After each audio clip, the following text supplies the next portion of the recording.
2.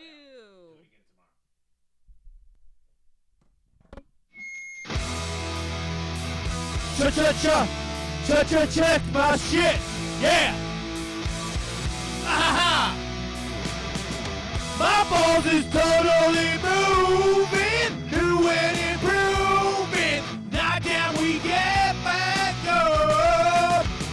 I'm hard and desire. My balls are on fire, ready to take us to the top. Welcome to my show. Did you know that your mom is home?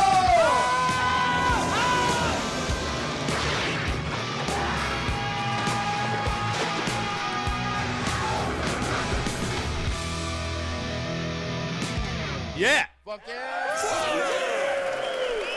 Yeah. Jason Ellis! Woo! All right, welcome to the show. It's been a long time. It's still very weird.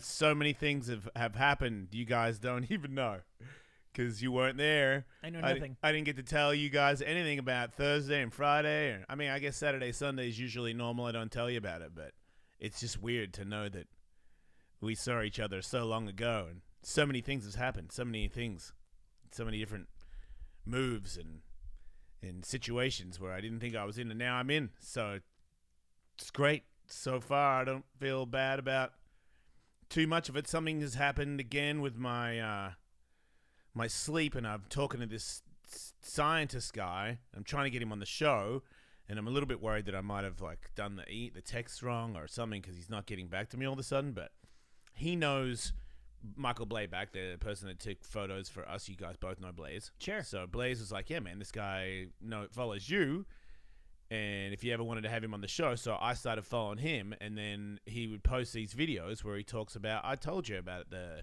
UV light in your eyes in a certain amount of time, depending on, glasses or windows and all this other stuff, and sleep patterns. So yeah, I don't do research, man. I got a couple of wormholes I'll go down for a couple of seconds, and I'm already, because if it's the podcast, not the Patreon, I already have 90 minutes worth of questions for this guy just based on sleep and this fucking UV light thing that he keeps talking about, on it being in your eyes, the Circadian rhythms. Yeah, so it's like, how if you didn't get a good night's sleep, because this is going back to one of my nights where I ate 3, not 1, not 2, but 3 fucking Klondike bars before I went to sleep. 49! And I can tell you why, dude. I didn't drink, and it was one of those weekends where it was on my mind. And I'm like, fuck, dude. You're not doing it.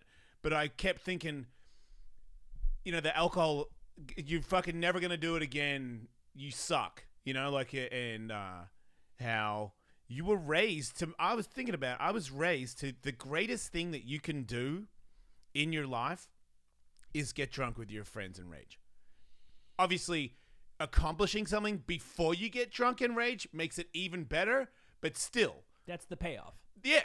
I remember when I did that the Stunt Junkies thing, and I jumped off the skateboard onto the dirt bike. That took a lot longer than I expected. There was a lot of pain, a lot of hard work involved in that, and it was pretty fucking sketchy. When I made it, because I was with Andrea and I was living a sober life, I got an apple pie when I got home. And I had some apple pie. And I remember thinking, this doesn't fucking add up to me. This payoff is, I'd rather go back out there and fail for another couple of hours if this is my fucking reward. A pie? Because I'm so used to the most fun I've ever had. The reason I'm friends with people in my life. I feel like Tony and I became good friends because we were fucking hammered, and something happened where we realized that we were both like, man, I really like hanging out with you. You're fucking hilarious. It's not. And Did you get a whole pie?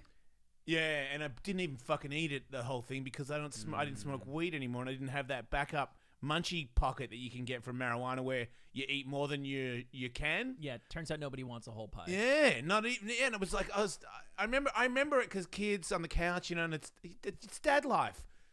But it was such a, not one piece was available for me, and I feel like that was one of those days where it should have been a great day, but I remember kind of like, we'd go in the garage afterwards and go, oh, what am I going to do now? Like the day's, it's only half done and everybody left because everybody probably went to party, but I didn't go.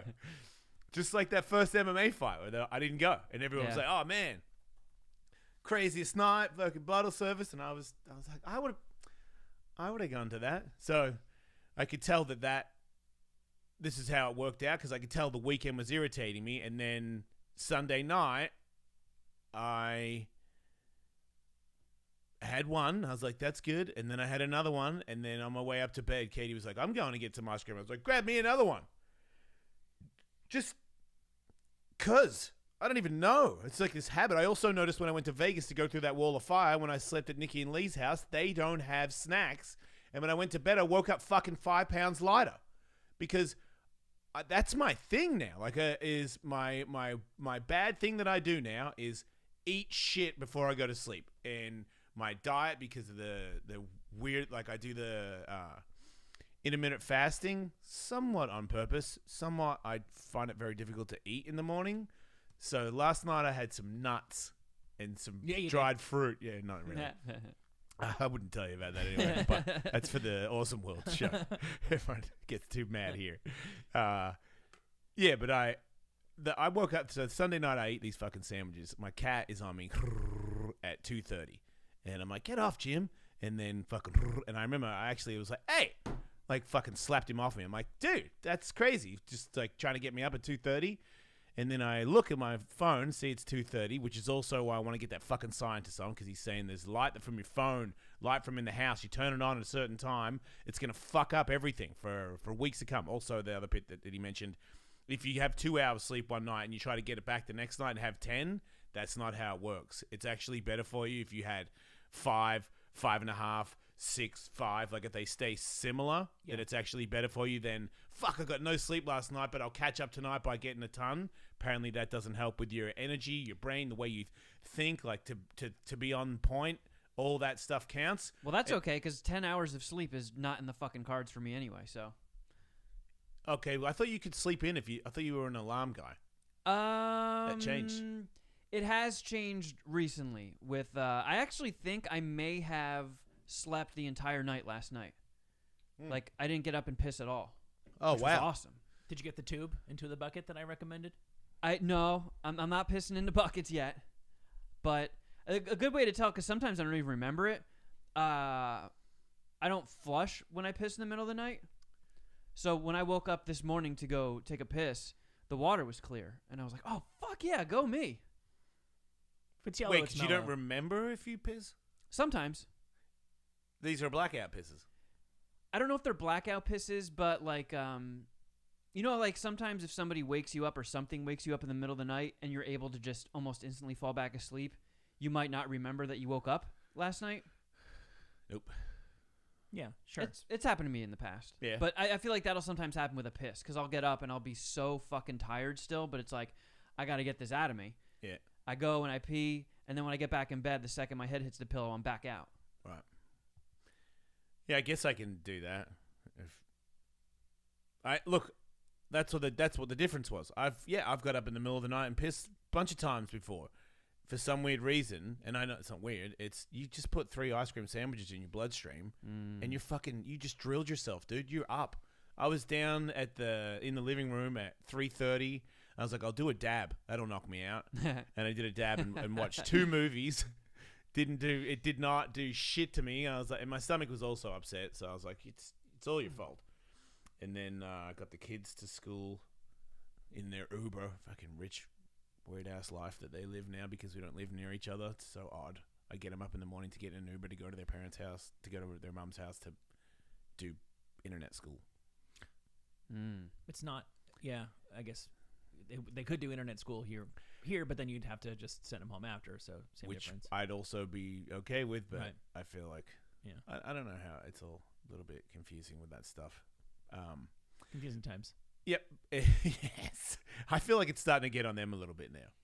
I feel like they're kind of like, okay, enough is enough. Like, I want my life back, you know? That's Because at first I didn't think they were. At first I was like, I don't feel like these guys are even fazed by this. but I feel like they are now. It's so fucking crazy you say that. I don't want to derail this conversation. This morning, my son doesn't usually eat breakfast, and I'm trying to keep him in the habit because I've never been a breakfast person, but it's important. You need to eat something to start your metabolism, just a little something. And we gave him the options. We always have the same options. We have a bowl of rice because Japanese people eat rice. Bowl of rice. We got waffles. We got eggs. We got cereal. We got toast. That's pretty much the run of the things that are available to people on It's a like Monday. 311. It's got it all.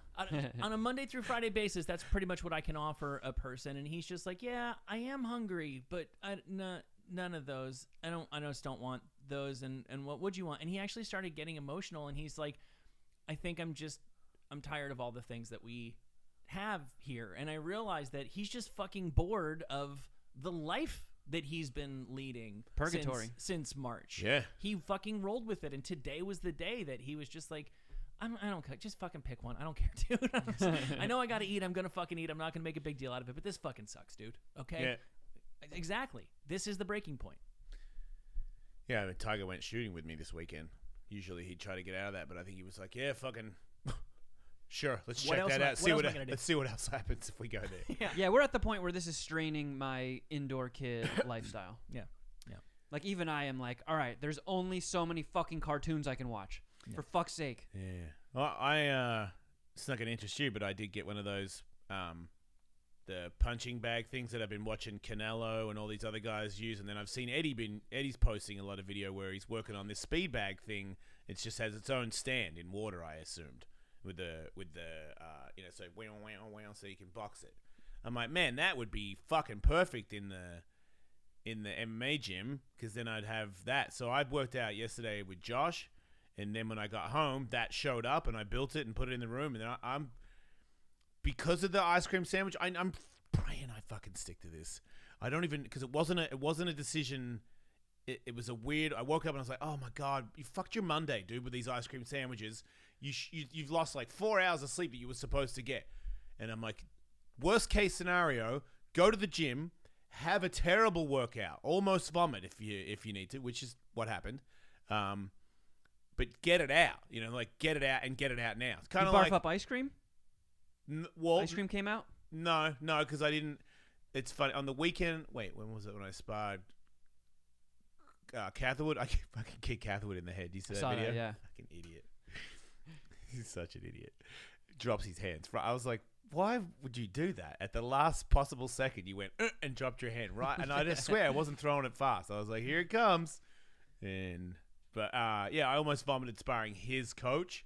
Oh. And I'm like, I'm not cardio fit because I haven't been working out for lots of reasons. I don't want to fucking touch people. I don't have the money. I'm like, I don't really feel like working out. I feel like, what do I have to do to make the show work? And then working out comes last. And by the time it comes, I'd rather not do it lately. So I've tried to make this effort, and all these things are building up. Or the drinking, and I'm trying, living a cleaner life. I'm like, there's that one thing. You're down to one thing. You don't have the fucking willpower to fuck that one off because you're so close. I'm 49. I'm almost kind of fit. I'm just a little bit chunky, and it's from, I don't even want to add up the amount of calories that 3 ice cream sandwiches are, but if I don't do ice cream sandwich, I'll still do some kind of candy thing. So I'm going to drink more water, which means I'm going to piss more like you, because I did 2 pisses last night. I'm like, I know what that is. Yep. That's crushing liquid deaths before you went to sleep. Absolutely. I wish there was another way around that, but I feel like getting up and pissing potentially 3 times, because I think I should still drink even more water, versus getting up at 3 from the sugar in there. I just got to make a mental decision to get a little fitter, because I think a little fitter makes everything a little bit easier, because I still have to do so many things, and now you can't go do stuff or hang out with people. I'm like, if I have the energy, I could just work out all day. Do business calls, whatever thing I have to do, and then when I'm not doing that, upstairs. It's in the living room. Like, I cannot escape it. I'm like, I'm one thing away. The heavy bag's gonna get a frame, and I'm like, I have a full on, in my opinion, gym that I could just go and go and go, hours and hours, just sweating. All I need is water, and I got that. So I feel like this could be A good thing. As long as I can stay, I asked for the first time ever. I was told, Katie, you're now involved. When I say snacks, you go, no, drink water. Which is why, that's I got some nuts last night. That's a good Yeah, thing you did. because I think one of the reasons why I was able to sleep through last night without pissing is also with cutting out weed. I'm not like You still doing that? yeah. Fuck. Good for you, man. Yeah, I'm still fucking. It's so pathetic, but I'm still struggling with my fucking little sugar glider being gone. Fair enough. What do you mean? That's not bad at all. I'm not even gonna go there. I got emotional in the damn supermarket last week, looking at fruits like, oh, I used to buy those for him. So Yeah. like, I know if I smoke, I'm instantly dark. Can't go there. Can't do it. And that's usually what got me just fucking liquid loading towards the end of the night. Is I'm ready for bed. I have cotton mouth so bad, I'm just chugging water, and now I'm waking up and pissing all night. So now you don't. My body's starting to get used to it, and I'm making the conscious effort because, you are supposed to drink what normal people would look at like that's a lot of fucking water. I'm supposed to drink all that every day. And my piss schedule is I'm very piss heavy in the morning and in the middle of the night because when I wake up in the morning, I'm chugging coffee and I drink a big glass of water. So I have to piss all that out before noon rolls around. And then I don't force myself to drink water unless I'm thirsty, and that's what I've been trying to get around. Like, if it pops into my head, like, oh, I'm not thirsty right now, but get some fucking water in. And that way, when nighttime rolls around, I'm not like, I'm parched. And then I end up drinking 3 glasses of water, and then I'm pissing all night. I feel like I'm not in touch with my piss schedule like you are. He's not in touch with it. He might have just figured it out now. It sounds like my candy escape. Like he just dawned on him that that's how it's working out. I couldn't tell you what my piss schedule is. Yeah, me neither. I know that I don't drink enough water. Like it's just like it's the fucking jug. I got a jug that's a gallon, but it's got a little hole, and I can't put the fucking ice in, and I don't want to have it unless it's got fucking ice in it or electrolytes, because I don't want to chug a whole gallon of lame water. Yeah, I said it. I need bubbles or electrolytes. How do bubbles not count? Bubbly water counts. Yeah, no, I'm not saying Yeah, that yeah. doesn't count. I'm Right. saying that they only come in these, Right. and these are easier to chug than Topo Chicos. Yes. But I still haven't got a box from them. These are I'm Liquid buying Death? them. Yeah, I'm buying them from the supermarket. You should shotgun one, like a beer. Well, like just so I can get a little bit closer to the fucking. I can't. Yeah, it'll feel like you're partying. I can't do that because it triggers the. Oh, well, here we go, and then it's the inevitable. No, you're not. You're not partying. You don't want to funnel it? Oh man, What do you that'll mean? be fun. What the fuck is wrong with you people? Get a beer bong. We don't have a beer. I don't have a beer bong. I can make you one in 5 minutes. You just think I have beer bong utensils in the fucking house. I mean, Like if I have something to pour the beer into, that means that it's probably had petrol poured through it. I don't want to drink that's through that. gross. I don't have a clean one, dude. I mean, it's $3 worth Katie? of materials at Home Depot. Katie, Yes. we're gonna add Liquid Death beer bongs to the show. I'm just gonna fucking slam. Wait, Bert Kreischer chugs a fucking Liquid Death before the start of Two Bears, One Cave. Does he? Yeah. Even though I saw Who's Pretty and Real Funny dyed her hair blue. Pretty real funny. Oh, Whitney Cummings? Yeah, she fucking did the dog collar thing on her podcast the other day. Oh, you're electrocuting me. I was like, Interesting. Yeah, it sucks we're on a week delay with some of these things, huh? Shout out to Bubba the Love Sponge. Yeah, was she shocking the puss? Kind of. I mean, it was on her neck, but she's a puss. She shocked it. What if you butt chug a Liquid Death before the show starts?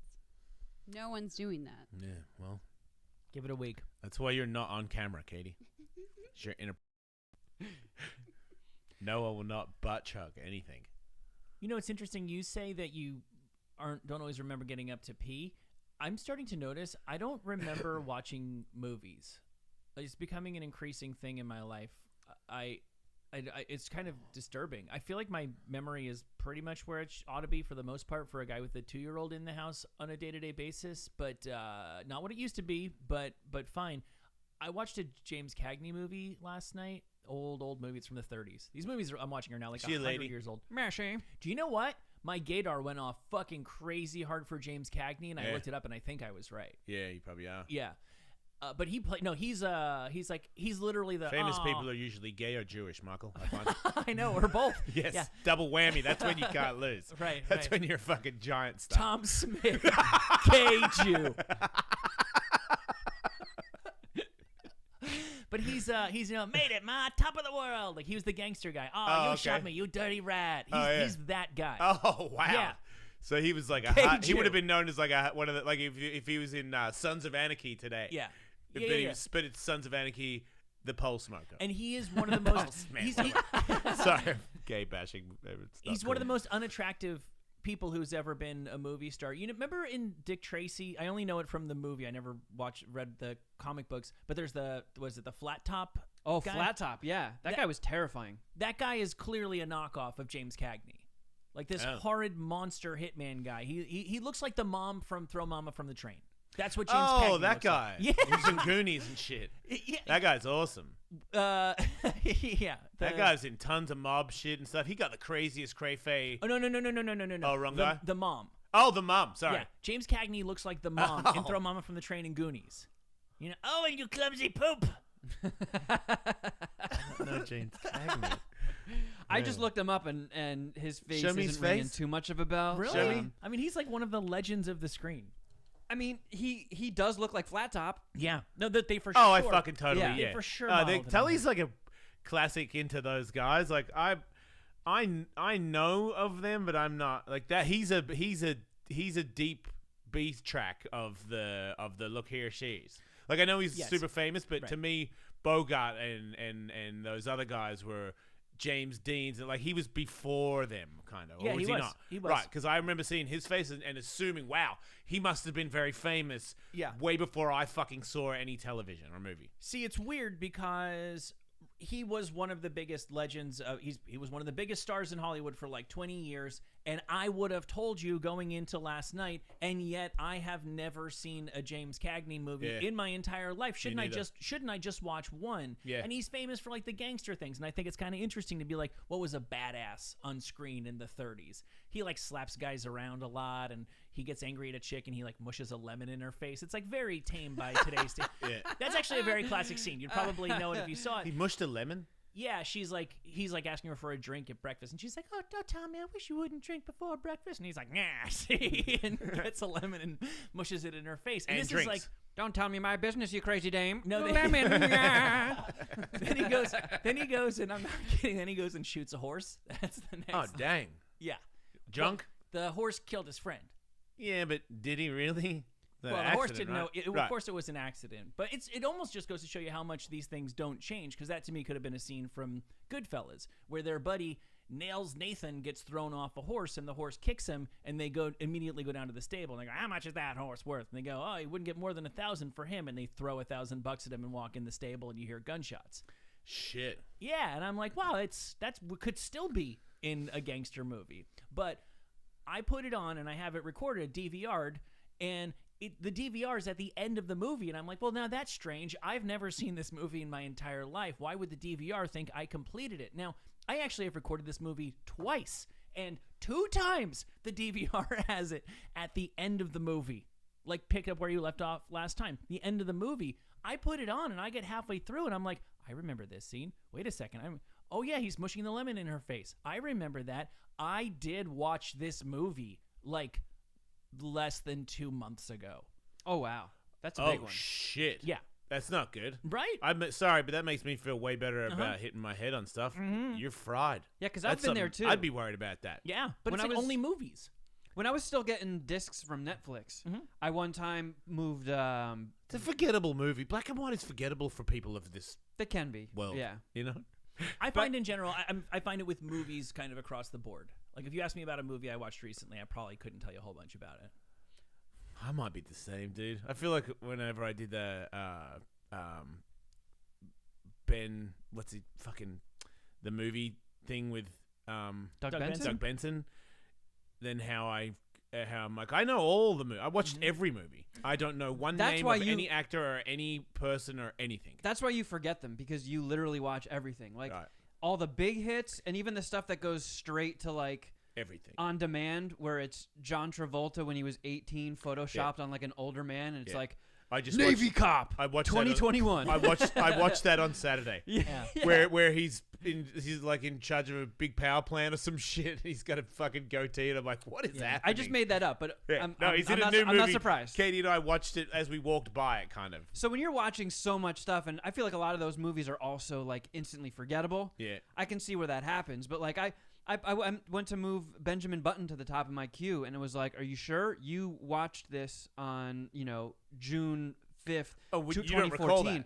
No memory of it whatsoever. See, that's crazy because that's kind of a bigger movie. And it's remember- it's more memorable. That's the Exactly. other thing. A lot of movies just kind of blend into Yeah. one another. It scares me going on Doug Benson's show because I don't watch nearly as many movies as you guys do, and I just don't remember them. The only ace in the hole that I have, remember that he did the Last Man Stanton, where you name as many roles as you can that the person's been in, and he said Owen Wilson. And there's a perfect example of somebody where I'm like, if you showed me a poster of 30 Owen Wilson movies, I could probably go, oh yeah, that was the one that blah blah blah came out around blah blah blah. But like off the top of my head, I don't know. The only thing I have going for me over you guys is I know all the kids movies everybody's involved with Oh, that yeah. you wouldn't know. That's Yeah. my ace in the hole for all that shit. You know, I found 2 shows on HBO Max: The Little Things and Search Party. The Little Things is a movie. And So is I Search watched Party's that like a the other series night. or whatever. Search Party is something I didn't think that I'd ever watch. It's got really annoying music, and it's definitely woke. But it's just a show about how bad people are. Like, it shows, uppity fucking rich people reacting, and the way people pretend they care. It shows the sides of life that are everybody's kind of like this, but it just shows it a crazy examples of the worst ways that we can be. Like, it's kind of making fun of us, like civilized people. It's based in New York, and it's just the people that are in it. The cast are just, some of them are so fucking lame. And all that what they care about and That what sounds they're annoying. into. But it is. I don't know why. It's fun. I'm super. Maybe I think maybe I like it because of how bad it's got. Like, I feel like podcasting is definitely on the rise because I know that visually you guys are fucked. You haven't figured out how to make new shit. It's pretty much lame. Like Netflix, I'll go on there and go, I don't know what the fuck you are offering anymore, but it doesn't seem like a lot. I actually thought about canceling it recently. It seems like those guys don't, because of all the things. I know you were saying there's a couple people that have enough money to have a bubble to make movies, but everyone else is just done for now, which means there's no new shit coming out, which means all their, I mean, it'd be like we were still on Sirius and we're just not making new shows, and you're just listening to our old shows until they let us back in the building. And some hardcore people would do that. I feel like maybe because you're busy with your life and work, because it didn't dawn on me for a while, and then all of a sudden I'm like, wait, every single thing on here, if I haven't used that app, I'm in business, because they might have some shows that I have not seen and they're new to me because I didn't use that app. But everybody else that you use, the big bangers, they're fucking bled out. Like the movies are pieces of shit or Yeah, the same thing. We're also in a bad time. Like even when Ink theaters, Masters is still highly recommended, and it is not. the Netflix algorithm is very strange. But this is also the time, even when theaters are open and everything is normal, where people just dump their shit movies. Like, nothing good usually comes out in January or February. Oh. Right, but on the other hand, that's making this dump season better than usual, because you have a bunch of movies that were supposed to come out in summer, and for one reason or another, the studios are going, fuck it, just put it out now. Yeah. But they seem to be doing that with crappy ones. Like, that new Wonder Woman movie was awful. And they're just like, fuck it, throw it on HBO Max. But the new Bond movie, they're holding on to that. The new Marvel movie, the Black Widow movie, they're like, let's keep that in our pocket.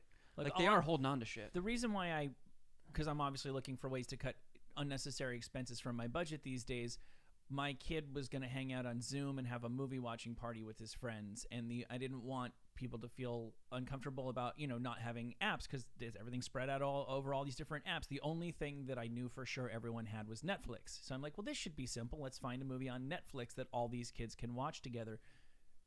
We settled on fucking Real Steel, the Hugh Jackman robot fighting. Oh, I know that. Give me a It's fucking the 311 break. of movies. I'm paying $16 a month for this. Yeah.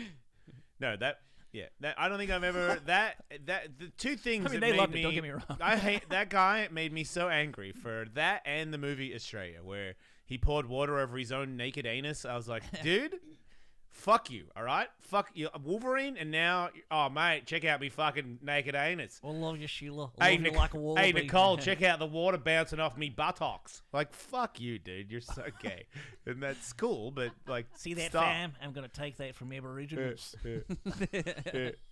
Now I'm gonna teach a kid how to make a robot knock cunts out. Like, what the fuck, dude? You're a fucking loser. That's what you are. Hold me boomerang. Yeah.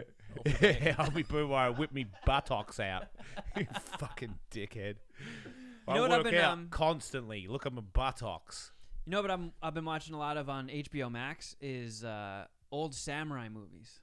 They got a fuckload of old samurai movies. I'm down with that. I kind of get acting wise kind of annoys me, makes me walk away. But yeah, fight on. Because that dude Toshiro Mifune, Nice. he does like all the Akira Kurosawa like samurai movies. Yeah. He's in all of them, so I just ended up watching a shitload of his movies, and just fell into a wormhole of looking stuff up on him. He was a fucking G, man. That dude, like, for training for those samurai movies, he watched footage of lions roaming and stalking kills, and like mirrored that behavior in the samurai movies. So he tries to move like a lion stalking people. Nice. He's like a Japanese Clint Eastwood. Shit's fucking awesome. It's some bullshit, but still pretty cool. Does he fly and run off walls and shit? Is that their level? No. These are like in the 50s. How is he at fighting in trees? 60s. Yeah. Because those are more my guys. Yeah, this was before. I mean, it's kind of like the other end of the spectrum of that. It's like guys running at him with a spear that clearly were never going to connect with him. Yeah. And he just parries and slices and doesn't come anywhere near them. And they go, ooh, ah, ee, and fall over with no slice, no blood, no tear in their clothing. Clearly not injured. But I mean, it was the 50s. They couldn't show people with sliced open skin. And I don't even think they had the special effects to do shit like that. So when he jumps, how many kicks does he get off before he lands? It's a fair question. Says a lot about the fight scene when you give me a number. But I know you were looking for a samurai movie to watch. Was I? A couple weeks ago, yeah, you threw that out there. And there's this one called 13 Assassins, which is fucking sick. Not the 13th Warrior. No. This one, I think it's like, it might be like 8 or 10 years old by this guy, Takashi Miike. Huh. And it's like the first part of it sets it up where there's this lord who is just a complete scumbag. He's like King Joffrey level, sadistic. And all these people are like, we're fucking sick of his rule. So this guy puts together a team of people that are going to ambush him. And then the last 40 minutes of the movie is just this nonstop epic samurai fight. Nice. It's fucking sweet. Yeah. Does that mean they cut it? Because samurai sword fights are good because you get to cut a lot of people up in cool ways. There's a lot of people getting sliced up and a lot of blood. All right. I like that. It's very cool. I think you dig it. Did we get through your weekend? I feel like we were just getting started there. I don't know. What did I do, Katie? What else happened? Kids shooting. I think we left off with you being bummed out about the ice cream sandwiches. Oh, so no. Well, I've been here before. I just feel like there's more of a reason when I think about doing the stunts and the fights and staying active and how much longer I have of being active. Even though I do feel pretty good, I'm still like, you can't. How long before you go, fuck, I'm so sore today that I cannot work out for a week? Because that's what happens, right? When you get to 60 or something, you just like can't get up or something. I don't think that's the case these days. I know, right? Doesn't it seem like people like Joe Rogan's going to be 60 and he's not going to look any fucking different? He's going to have a video of him lifting kettlebells and you're going to go, yeah, so? And then maybe somebody will post, happy birthday, Joe Rogan, 60th birthday. And he'll have abs and you'll go, fuck, isn't that amazing that guys can do that? Because I feel like there's people that we don't know. There's surfers, Kelly Slater, these people where you know, you don't pay attention to it. It's kind of like the thing where you see Johnny Knoxville and people go, whoa, man, you got old. And he's like, well, yeah, I mean, Jackass was 20 years ago, fuckface. Yeah, guess what? You got old too. Yeah, so I feel like there's that. I thought, you know what I thought? Jason Statham. When does Jason Statham look like he's getting out of shape? Because it's funny when you see other athletes that were this thing and then they get a little out of shape. You know, I noticed Jose Canseco is now he's fighting for what's that bloods the frat sports or whatever. Fucking, you know, the guys that ripped off Ellis Mania, kind of the Barstool. Yeah, they called Rough and Rowdy. They got Rough and Rowdy, so they've got him fighting somebody on Rough and Rowdy. Their events are awesome. Like the way they do it, the way they pitch it, it's constant, and it's, you know, they make stars out of nobodies. I can tell that they don't care if anybody gets hurt. That's the difference between Ellis Mania. That's why I don't think I'd ever be that successful, because I could tell at one point Ellis Mania was getting to. There were people that were showing up that weren't huge fans of the show. They'd just been training for the last 6 months to win an Ellis Mania fight. And also the types of fights had been established enough that there was no feeling out discovery period in the fight. The guys showed up knowing, here's how you do this fight to be effective. Yeah, so I feel like and that's people like, if it's going to be fights and there's no carnage or less carnage, like, I can see how it's not as popular, because it's more of it really is a little bit of a separatism. I feel like Ellis Mania is like, if you listen to the show, you can come. But if you don't, I'd rather you didn't show up, because you don't get it, which is ridiculous. It's comedy boxing. There's nothing to get. Yeah, but just there's a vibe. There's a vibe to maintain with Ellis Mania. Yeah. For sure. Oh, look, that's why I could tell when the biggest it got, there were a couple people that were in the event. I think the next year they showed up to the event drunk and were being inappropriate, and I had security kick them out. I knew a guy that was in there and had trained and was better and was really trying to do damage to some of these people who just listened to the show and wanted to give it a go because Jason said, you got to try this out. Next thing you know, you got some dude who doesn't really know the show and is just like, I'm going to fucking win this and get this cash and get the fuck out of here. And I'm like, it's not what I wanted. And I could also tell the next year when those exact group of people, they were the same people the next year that were, I made a mental note. I don't need this shit in my life. Like, if you're gonna be, if it's gonna turn into this, yeah, I don't want to do them, because I didn't make it so you can get signed to glory in a year from now. You fucking twat. You know what I mean? It's a fucking comedy. It's supposed to, we're fighting, but we're supposed to be friends with each other. I know it's confusing to some people, which I'm understanding a lot more these days. How it can be confusing to some people, because life is confusing, especially when you're not paying that much attention. Well, I mean, it really is true that there's a very fine balance to the Ellis Mania vibe. Like, I've had, over the years, so many friends and family come out to different events that aren't listeners of the show, and they're just fucking blown away by it. And then they go off, and they still talk about it to this day. Like, oh man, that fucking one fight at Ellis Mania, that was insane. And if you just have goofballs that are like, oh, prizes, pain, yeah, it changes things. Yeah, it's not about that. It's supposed to be fun. Everyone's supposed to have a good time. Maybe there could be one, like the Lewises of the world that want to have one real scrap, and that could be the main event, but everybody else is everybody's going to the after party. Everybody. Nobody's going to hospital. That's ridiculous. That's... Yeah. Then I can tell the fight game is not like that. But anyway, getting back to Jose Canseco.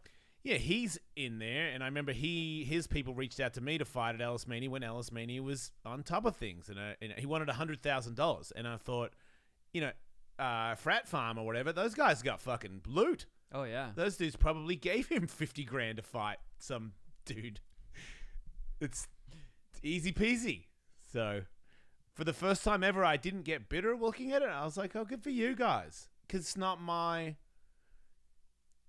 I didn't invent anything, Like, I did some stuff my way, but it's not, like, celebrity boxing. I didn't invent that. People that don't really know how to fighting each other, I didn't invent that. Just, like, a comedian was hosting while we were doing funny fights, and now rowdy dudes did a little bit of that. Great. Like, do I have 4 Ellis Manias a year, and is there cash? No, I don't have any. Nope, I don't have any video editing teams. I don't have anybody. So, which is good. I don't, you know what I mean? Like, if my new business is organizing people across America and Canada to punch the living shit out of each other. I got older. It's kind of one of those things. Like, man, I was talking about it. Somebody DM me saying, I liked it when you used to fuck with Kevin, be mean to Kevin. And I thought, he didn't mean it, but what a fucking asshole. Like, hey, man, I like the shows, but it was better when you used to tell Kevin he was just a fucking asshole and how much you hated him. And I'm like, yeah, wow. I should bring that back, huh? Like, you guys, did I ever tell you how fucking lame you two are? Like, I don't, and another thing, fuck you for listening. Like, I don't understand how that's the thing that people want. But I got older. You know, I got a lot of issues, and I fucking hammered people and myself more. Now it's more me than anybody. The person who gets it the most now is for sure me. I'm still in the middle of. I've jumped so far the other way that I fucking boxed the other day, and when I get foot patterns wrong, I go, nope, you're a legend, man. You're a fucking legend. Instead of fuck, useless cunt, because that is my program. My whole life in skateboarding. Anything goes wrong, fuck, moron. That's no way to treat yourself. You got to believe in yourself, and you got to believe in the people you're around. And I didn't care for that. It's not that I was against it. It's just I wasn't paying attention to it. And yeah, so I got older, and things that we're going to do on the show probably are a little less that way. But if I have to lose popularity because I'm not explaining to someone how useless they are because they can't do one thing that I can do out of the 3 things that I can do, then you can stop listening. I'm okay with that. Don't really have the energy to. You're not that annoying. Like I said, the most annoying person to me that I've met recently is me. I don't. You know what I mean? Katie's great. Kids are great. Everybody's really nice to me. People are great. Just every now and then I, twist and turn in my own little fucking head. The ice cream sandwich got me spinning into a world of fitness, though. I am so fucking driven to not. I got crooked stuff from that skateboard slam where one of my ass cheeks crooked, and I got fat on my back on one side, not on the other, because I feel like my ass fat moved, and then my stomach fat moved over the top of it to replace it. I'm fucking crooked. But I think if it's like your ass is doing a Rubik's Cube. What's that? And I don't have it there. Because I hit that so hard that I fucked it. You have like a half a spare tire. On one side, though, not on both. That's what I say, a half a spare tire. So I gotta. I was thinking about doing that cool. What's it, Katie? Cool sculpting. Yeah. Oh, I did that once. Did it work? Because I know Jude did it and he said it worked, but I don't know what was supposed to. I mean, if me getting supposed to do. If me getting super cold, yeah, that happened. Wait, no, not cryo. Oh. Cool sculpting, right? Yeah, cool sculpting is not cryo. Then I don't know what that is. Freeze the fat. Yeah, look, I've never done cool sculpting, so I don't know what the fuck it is. I have only done cryo, where if anybody's listening, also if we're listening, got new mics, how do we sound? And also, does anyone understand the difference between cool sculpting and cryo? Because I've done the I think I understand the difference. I've done the cryo thing where they have this little vacuum thing and they blow cold shit on you out of a tube. And they're on one spot instead of going your whole body in the cryo chamber. Is that what it is? No. Okay, good. Katie probably knows more about it than I do. Katie, what is cool sculpting? Honestly, I think I know about the same as you, but it's a fat removal procedure where they go in with it almost looks like an ultrasound wand, and they target the areas of fat that you want to get rid of, and it essentially freezes it, so your body breaks it down and you pee it out over time. It stabs you. It's not. No. Yeah, does it go in you? No. It freezes the fat. That's like the billboards always say. You freeze the fat and the fat. Cryo is a regenerative thing to make you feel better and recover. It's not going to change the way you appear. Cool sculpting is another liposuction, plastic surgery type option, but it's not actually plastic surgery. Yeah, it's non-invasive. That's right, yeah. Could I do that to my tits. nipples? Yeah. Just the nipples. No, I know. Can I do it to this one side? Because sometimes when I get out of the shower, and my apartment's a little chilly, so that gets and you're like, woo, got a little chill going. My nipples look like normal human man nipples, and I'm like, why can't they always fucking look like that? And then once I thaw, they're just like bleh, and just the nips flop out. And if I could freeze them and then piss out my nipples and look like a real boy, that's worth the price of admission. That's not going to work. Jason, yes. If cool sculpting works at all, which I don't know, the ads all say that it does. Yes, you could cool sculpt your side. Kevin, the only I like the honesty of this show. We just bring out, we're like, hey, look how ugly this one spot is on both of us. Kevin, you don't look that bad. No, you know what? It's a little chilly. Your tits here. look better. My tits look okay. The only solution for you permanently would they be do get fatter in the heat. Yeah. Crazy. It's weird, right? Tits are like balls, bro. you need to pierce both of your nipples and then connect them with a decorative chain. That's great advice, Michael. Boy, why wish I thought of that? Everyone's gonna love that look. That's gonna just make them saggy. Everybody. Yeah, they always have the most friends. Guys that have that. I knew a guy I was quasi-related to him at one always point. call him to hang out. You know? I knew a guy who swore he was at a party one time, and there was a guy with that, and of course he had a shirt off because those guys don't get those to not show that off drinking at a party in their early 20s. And sure enough, another drunk guy came over and yanked the chain. Dude. 4 nipples he had at the end of it all. Dude. I mean, that is what you get. That is what you get. Yeah. I pierced my nips at Bing Boing school. Oh, dude, you did them yourself. I did. Yeah. Both. You should make that So your after Twitter, one, you were Twitter like, bio. I did. There was a lot of self-piercing going on at Bing Boing school because my one buddy, his dad did like acupuncture and shit, so he would steal his needles, but that was so fucking stupid because they're so skinny. Like you can't put anything through it after you've stabbed it. So you're basically just have to stabbing tear it. yourself. It was awful. Yeah. And or we would go to Hot Topic and get like the skinniest little fucking hoop possible. Yeah. And of course we're high school kids at a specialty school for people with learning disabilities. At Hot Topic. We did not pierce nipples properly. So mine didn't go actually into the areola. My one homie just pierced the actual protruding bit, and that got torn out when I was wrestling. Yeah. But, since it wasn't super deep, it wasn't that traumatic of an injury. It wasn't that bad. You're either a wrestler or you're a pierced nipple guy. You can't be both. Yeah, I mean, I pierced... Everyone says that in wrestling. I pierced girls' nipples at the school. At the special school? Yeah. So, like, everybody was a fucking idiot at your school. They were all up for it. Oh, fuck yeah. You're saying that this is no joke. You really are special needs. That was kind of our gimmick, yeah. You're saying you might have advanced yourself a little bit, but make no mistake, you don't know what's happening right now. No. Because you and a group of other people, whenever there were no teachers, immediately started shoving needles through each other's nipples and other pieces. Other pieces, yeah. Girls and boys. If you were a judge, would you say, looking back, that these girls could mentally, legally consent to having their nipples pierced? Nice. Oh, wow. You fucking You've rape nibbled them, man. My counter argument would be, was I mentally competent to make the decision to pierce? Yes. Oh, okay. Yes. No. Wait, no. If you're both mentally disabled, true, and you have, as Daniel Cormier would say, there's levels to this shit. That's right. And we all know that you are, in the eyes of the law, a human. Right. I agree. That has yet to be Continue, proven. Michael. I agree to that part. Are you sure that all of these chicks were all there?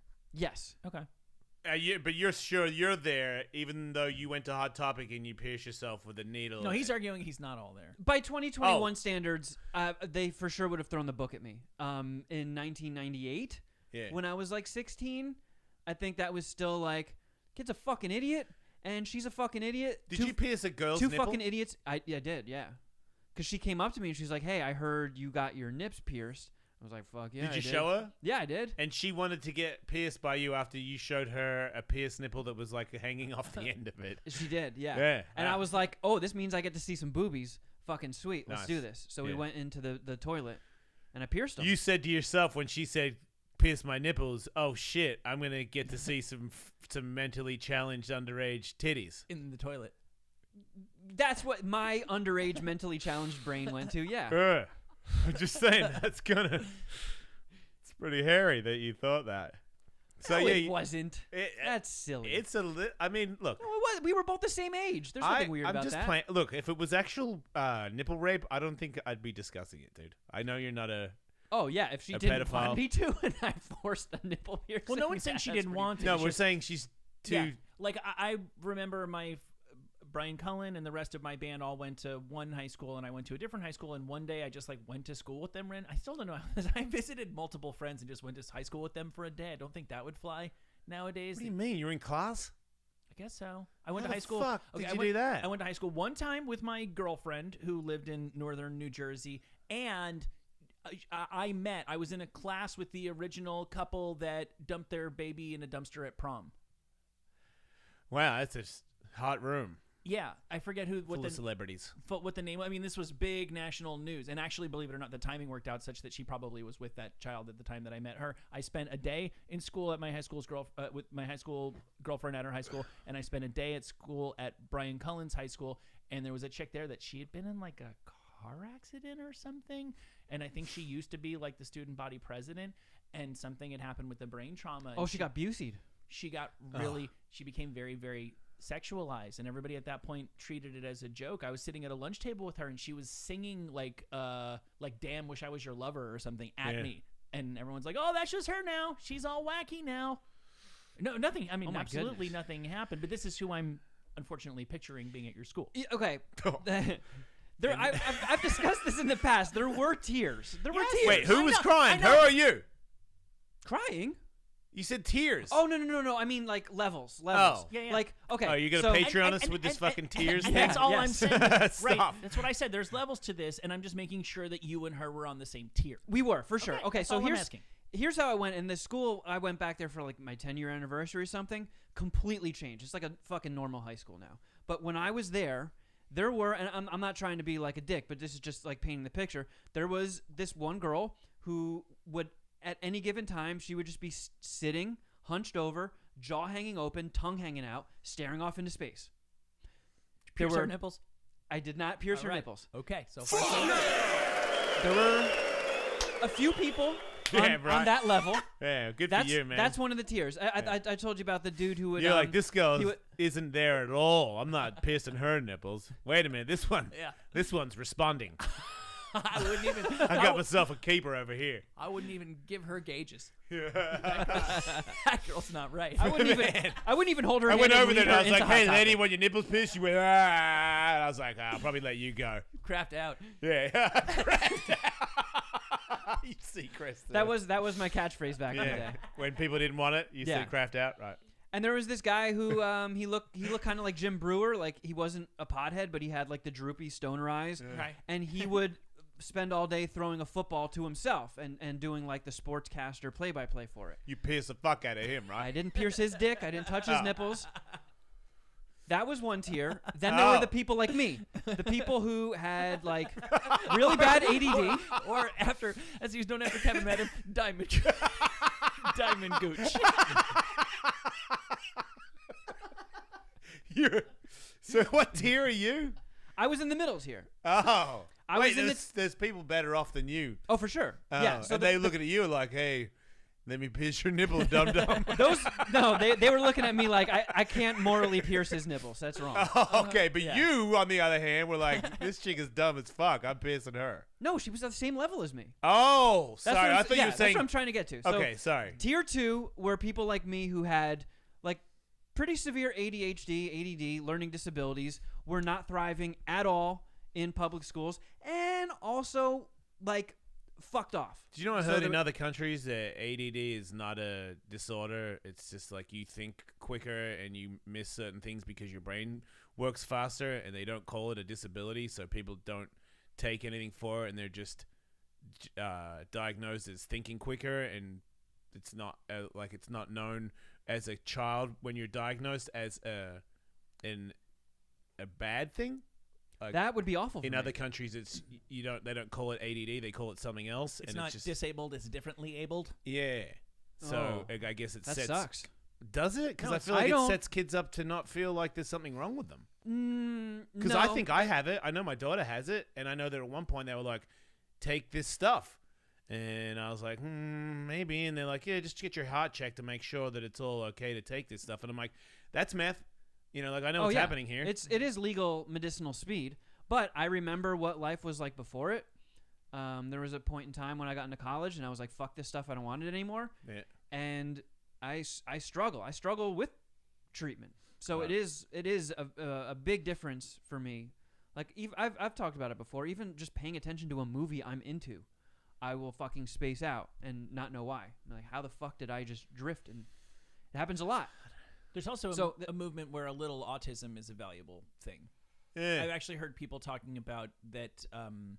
If you run a company, you're doing your office a disservice if you don't have a couple of people with a little touch of autism because they are differently abled and some of their attention to detail can be very valuable. You're making me realize there's on your team. levels. Yeah. Because Kevin, like I feel like, I probably could do without it. I can still do it. I can still get things done. At school, really not. Really, I remember at one point really not wanting to let everybody down because I was doing so badly at school. And I was like, let me fucking really get a hold of this. And it was fucking Chinese, dude. I could not. I was really trying, and people were really trying to explain it to me. I had tutors trying to help me, and I was still just fucking, this is what I think. And it was like, wow, that's sweet. You know what I mean? Like, they didn't put me in special school, but if they had one, I would have gone there for sure because I was embarrassingly bad at it. And back then, they didn't know. It was more like you're just dumb. It's not that you're not focused. I think I was the first generation where they were like, you might not just be dumb. Right. But and then the final tier at that school were people where I was like, why are you here? How were you not able to function in public school? Because they were fucking super smart, they were super nerdy, and I never saw them struggle with anything. You think their parents just sent them there? Is that how that works or no? I mean, it might have been, but like, I don't know. They always had like Parents' Day, Parents' Weekend and stuff, and I met everybody's families. I knew, like, I could see those types of people like, yeah, your parents just needed a fucking break. Okay.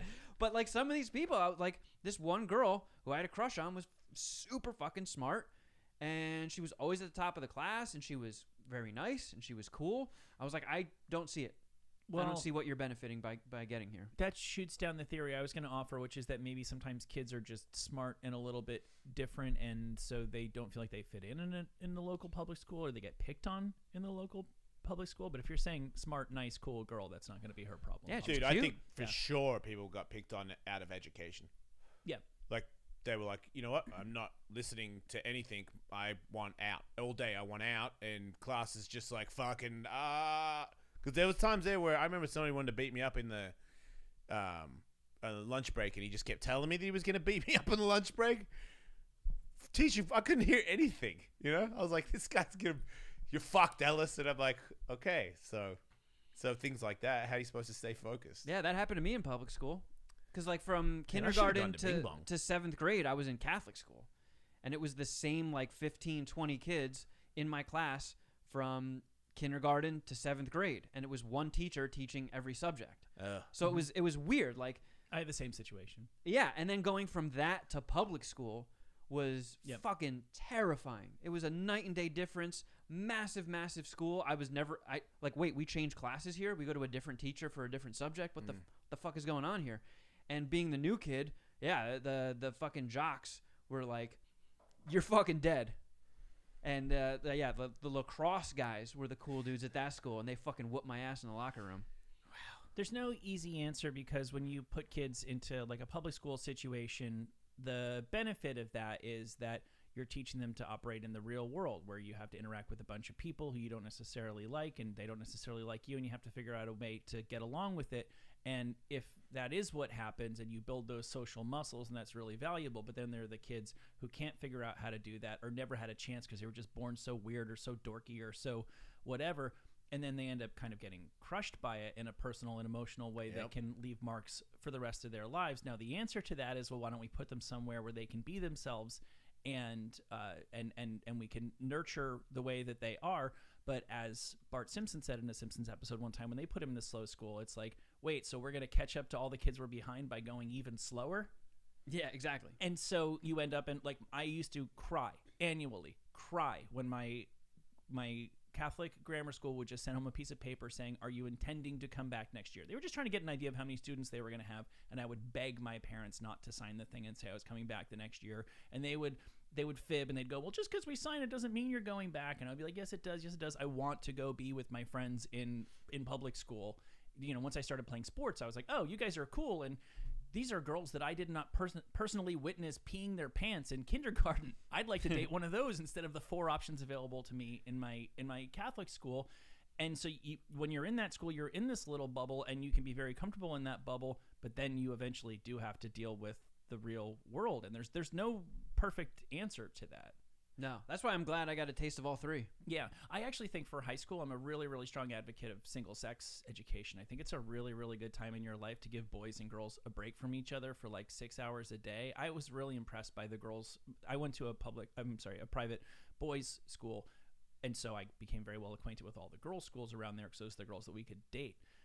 And it was a different time. It was the 90s. These chicks were on fire. They were awesome because this was a time where this was a time when a girl might have still tried to maybe not let the world know just how smart she was because that wasn't the cool pretty girl thing to do, or a girl who maybe wouldn't lean as into how athletic she really felt like being, because if you were like this jock chick that was fucking sweating in the class after blah blah blah because you actually tried hard in basketball, now you're not really the dateable kind anymore. Wow. It's a society that really pushed girls to be a certain kind of stereotype, and I just saw girls who were fucking kicking ass up, and we're fucking going off and getting drunk and hooking up with each other in Central Park every Friday and Saturday night. It wasn't like we didn't get to do that shit too. Man, you guys live a different life. You just like, had a break. Sounds like adults. Do you know what I mean? Like this whole fucking party scene that he was in when he was in school. Like nobody was. I don't remember. I guess because I wasn't there long enough. But like somebody cared if they sweated or did sport or didn't have. Like I just wasn't there long enough to catch any of that. There was no community. I feel like American school is everybody finds a group and fucking knuckles down and sticks with it. And yeah, they don't do that in Australia. Or maybe they do when you get older, but I wasn't around long enough for it. But it just seemed like it was everybody for themselves. I never remember any team of anybody telling anybody else they were fucking uncool. It was like, fuck you, you weak cunt. That guy be like, fuck you, you weak cunt. I can't, like skeghead. That's a good burn. What's that mean? Because it's like a surf thing. I would get called that because I had blonde hair. I didn't surf. I just got called skeghead, or I don't even know what it was. I don't know. That's a weird burn. Like if somebody like I feel like if I was a kid and somebody tried to burn somebody else by being like, "You surfer," I'd be like, "Surfing's kind of cool, man."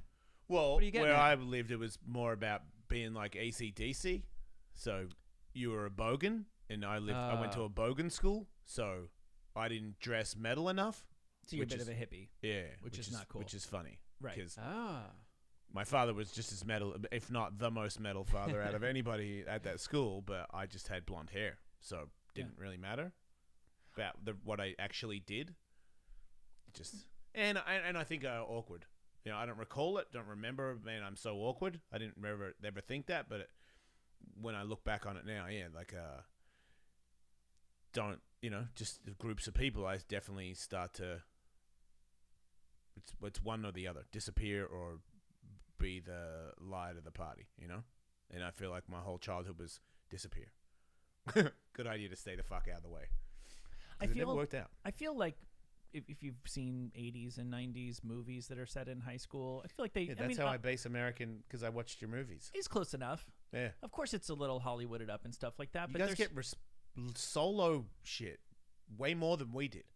Like kids get to be like, they're all living in a fucking campus with each other. Whoa! Nobody in Australia all moves to like a thing where there's no parents and you just live in a fucking dorm by yourselves. Like to me, that would have sounded like the coolest thing ever, except for the education part. You get to pierce so many nipples.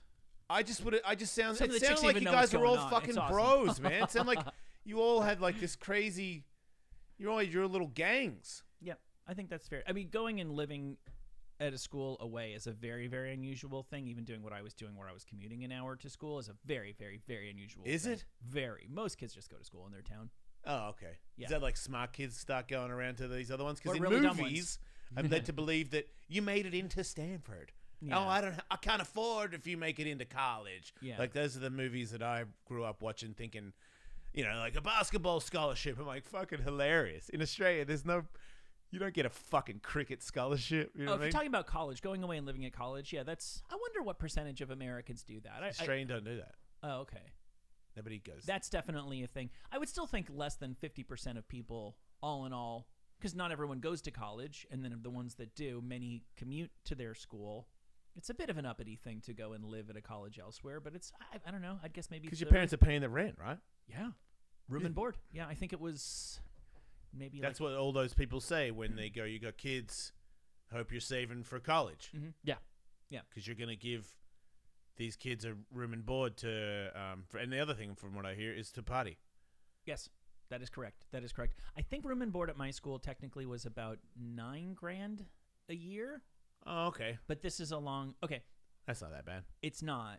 All in all, college for me was probably about $35,000 a year. Now, it's gotten a lot more expensive since then, but I also was eligible for all kinds of financial aid Why? because my family wasn't able to pay $35,000 a year. Oh, so they give you, Yeah. they know that, and then they give that family a break?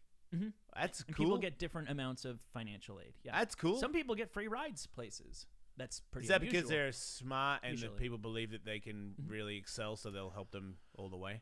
Look, Is that the theory? if you want to talk about like a Harvard or one of the really prestigious universities, to me, it's like partially because they have this mission of we want to find the best and the brightest, and if they're rich or not, we just are this altruistic place that wants to promote the next generation of leaders.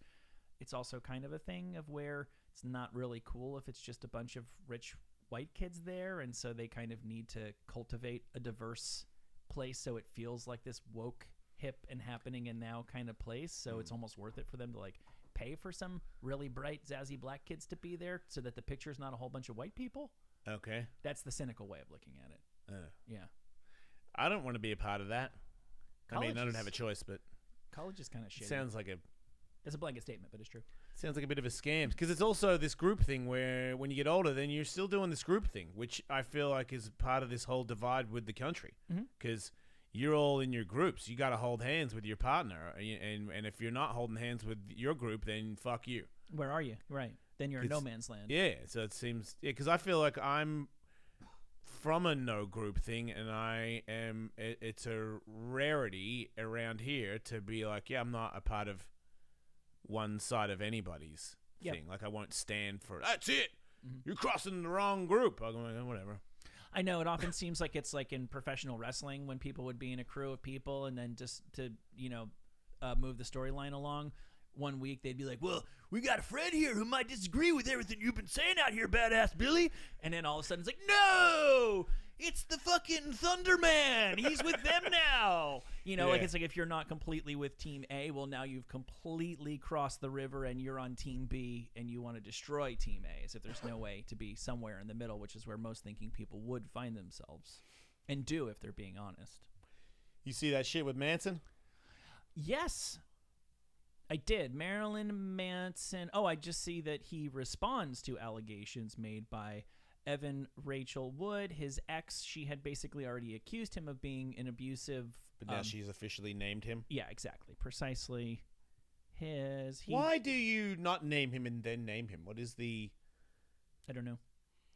There's definitely got to be some element of I mean, from what she was saying, he like brainwashed her, abused her, really fucked with her head.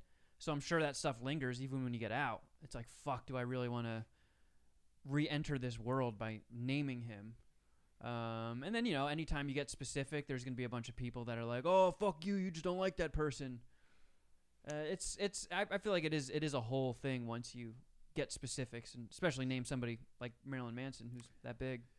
I am friends with somebody who posted yesterday that they were personally abused by him, and I know them personally. That changes everything, because now I'm like, well, that person I know, I don't know that well. I don't fucking know him that well either, but I do know him enough to know that,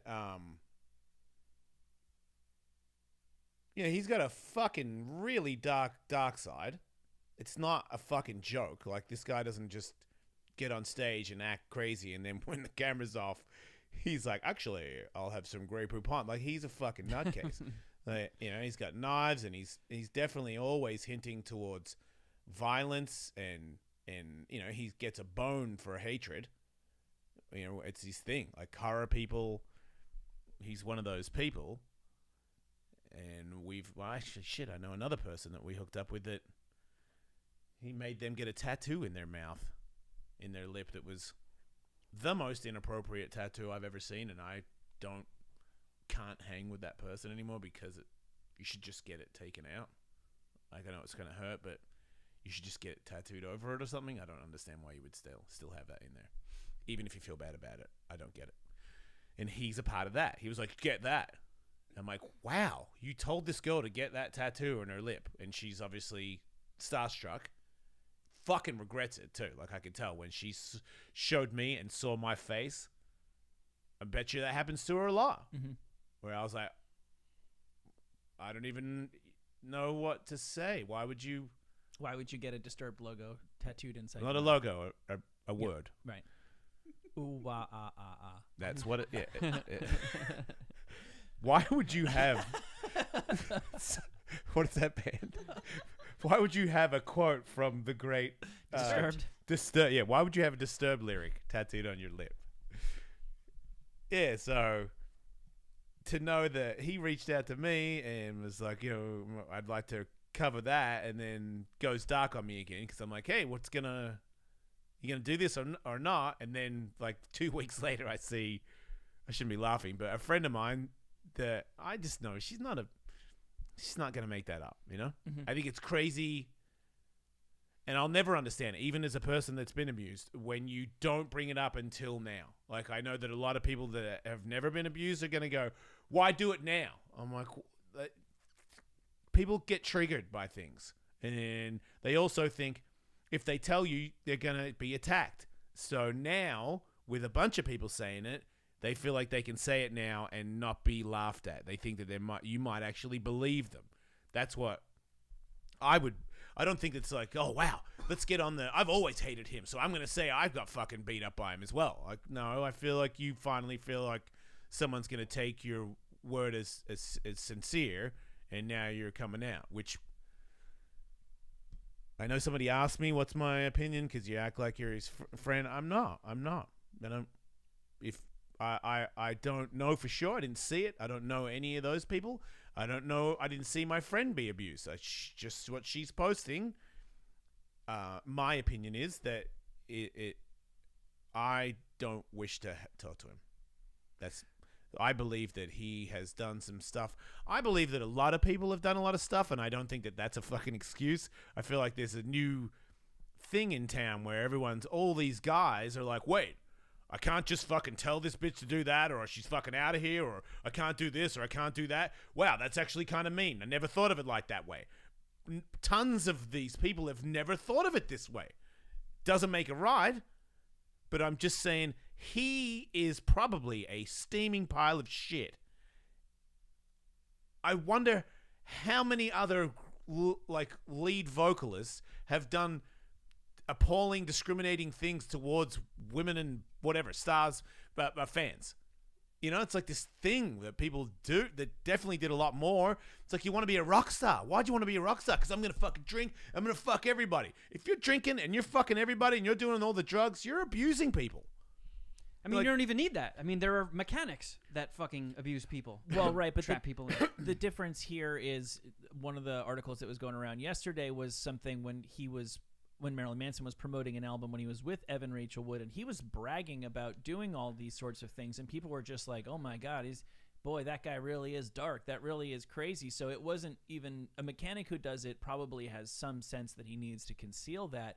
He was able to brag about it and be rewarded for it. This was him putting his best foot forward to promote an album. I feel like at one point he probably was like, yeah, get in here, take your pants down, and fucking probably whipped him a couple of times, came on him, get the fuck out of here, you stupid bitch. And she was like, oh my God, he did it. And then another girl heard that story and went there to try and get that to happen to her.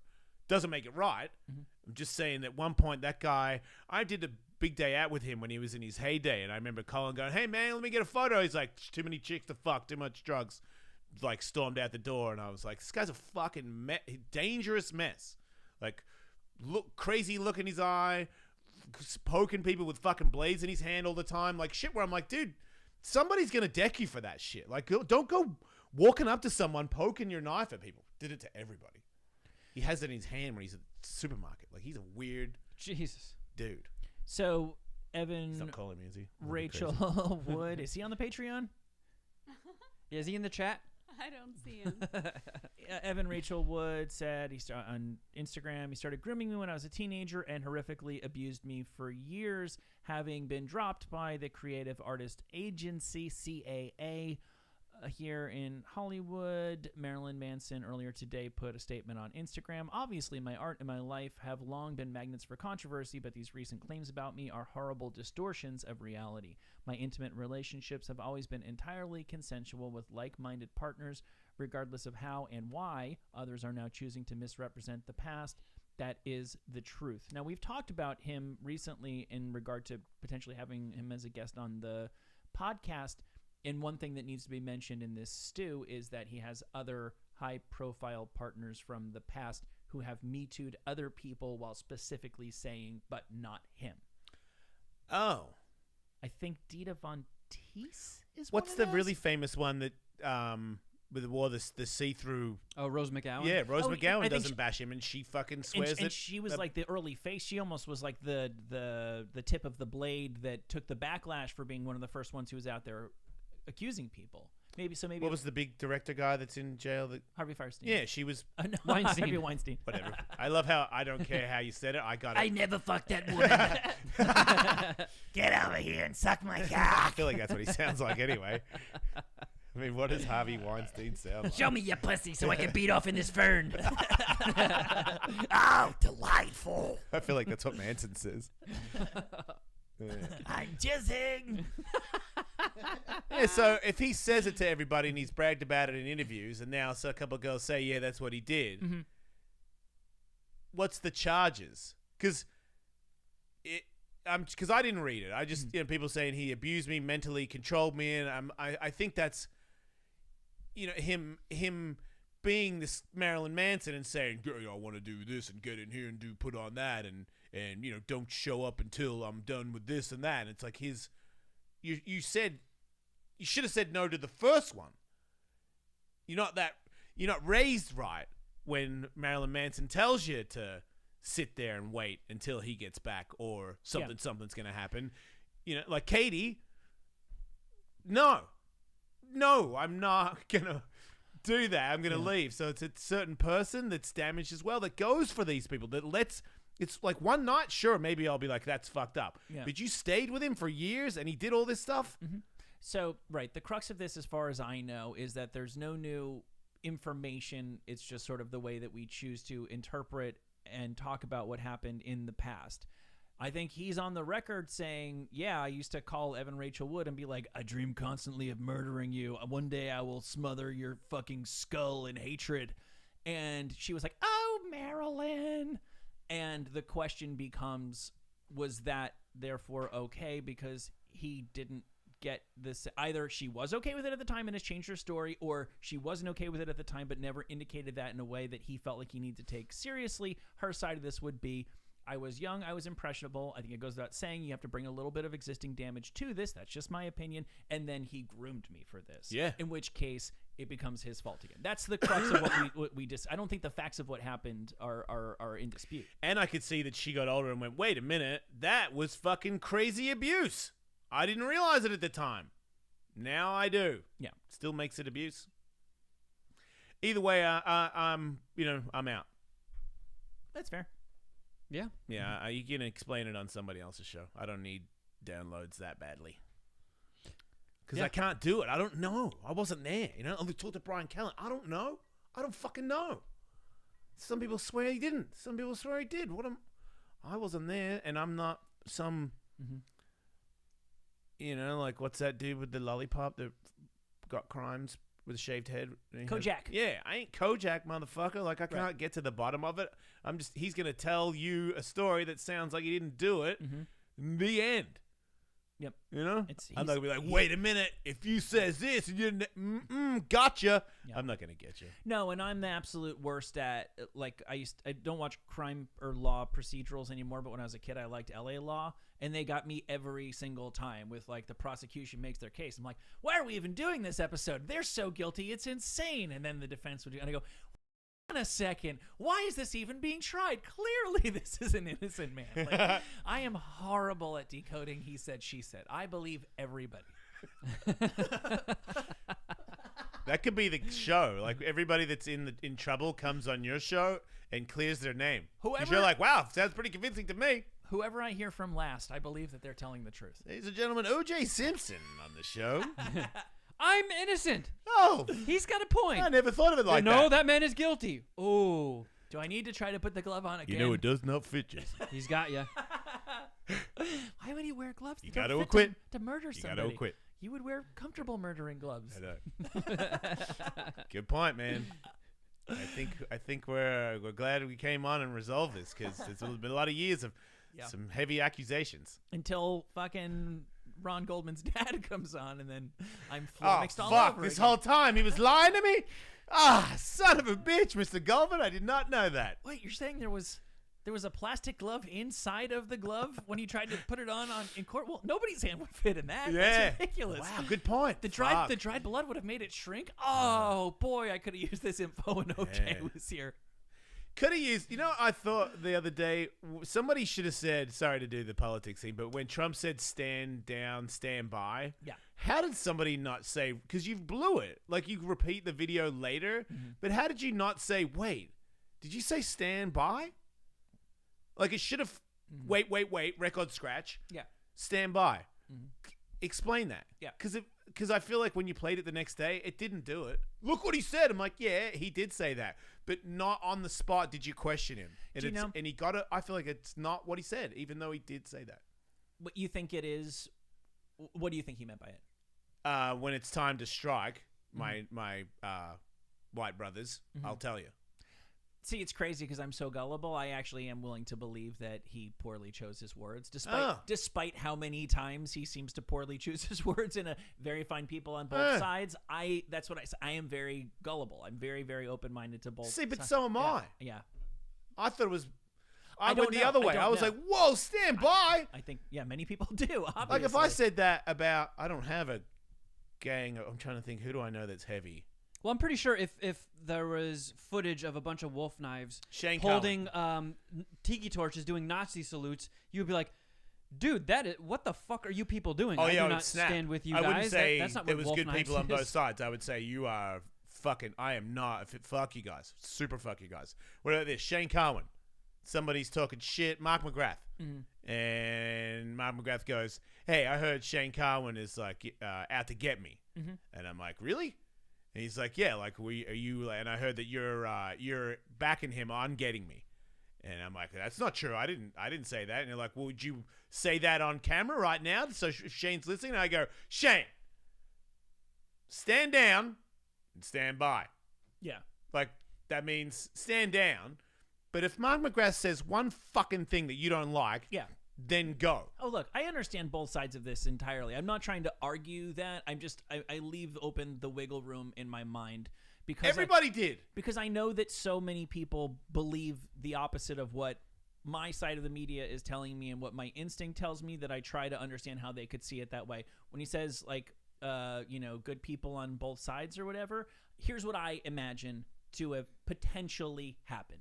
You see those pictures and you see those videos and you're like, oh, this looks really, really bad. And somebody who goes, yeah, but Mr. President, you got to understand, they were just there because people are just, these crazy woke radicals are trying to tear down statues everywhere. There's a lot of people who are just like, guys, we can't have mob justice. Yeah, some of these guys are fucking creeps, and those are the guys walking around with the torches. But believe me, there's 1,000 other people there that are peacefully demonstrating. And he goes on and he goes, there's good people on both sides, and people go, oh, really? Because in the same way that I would say the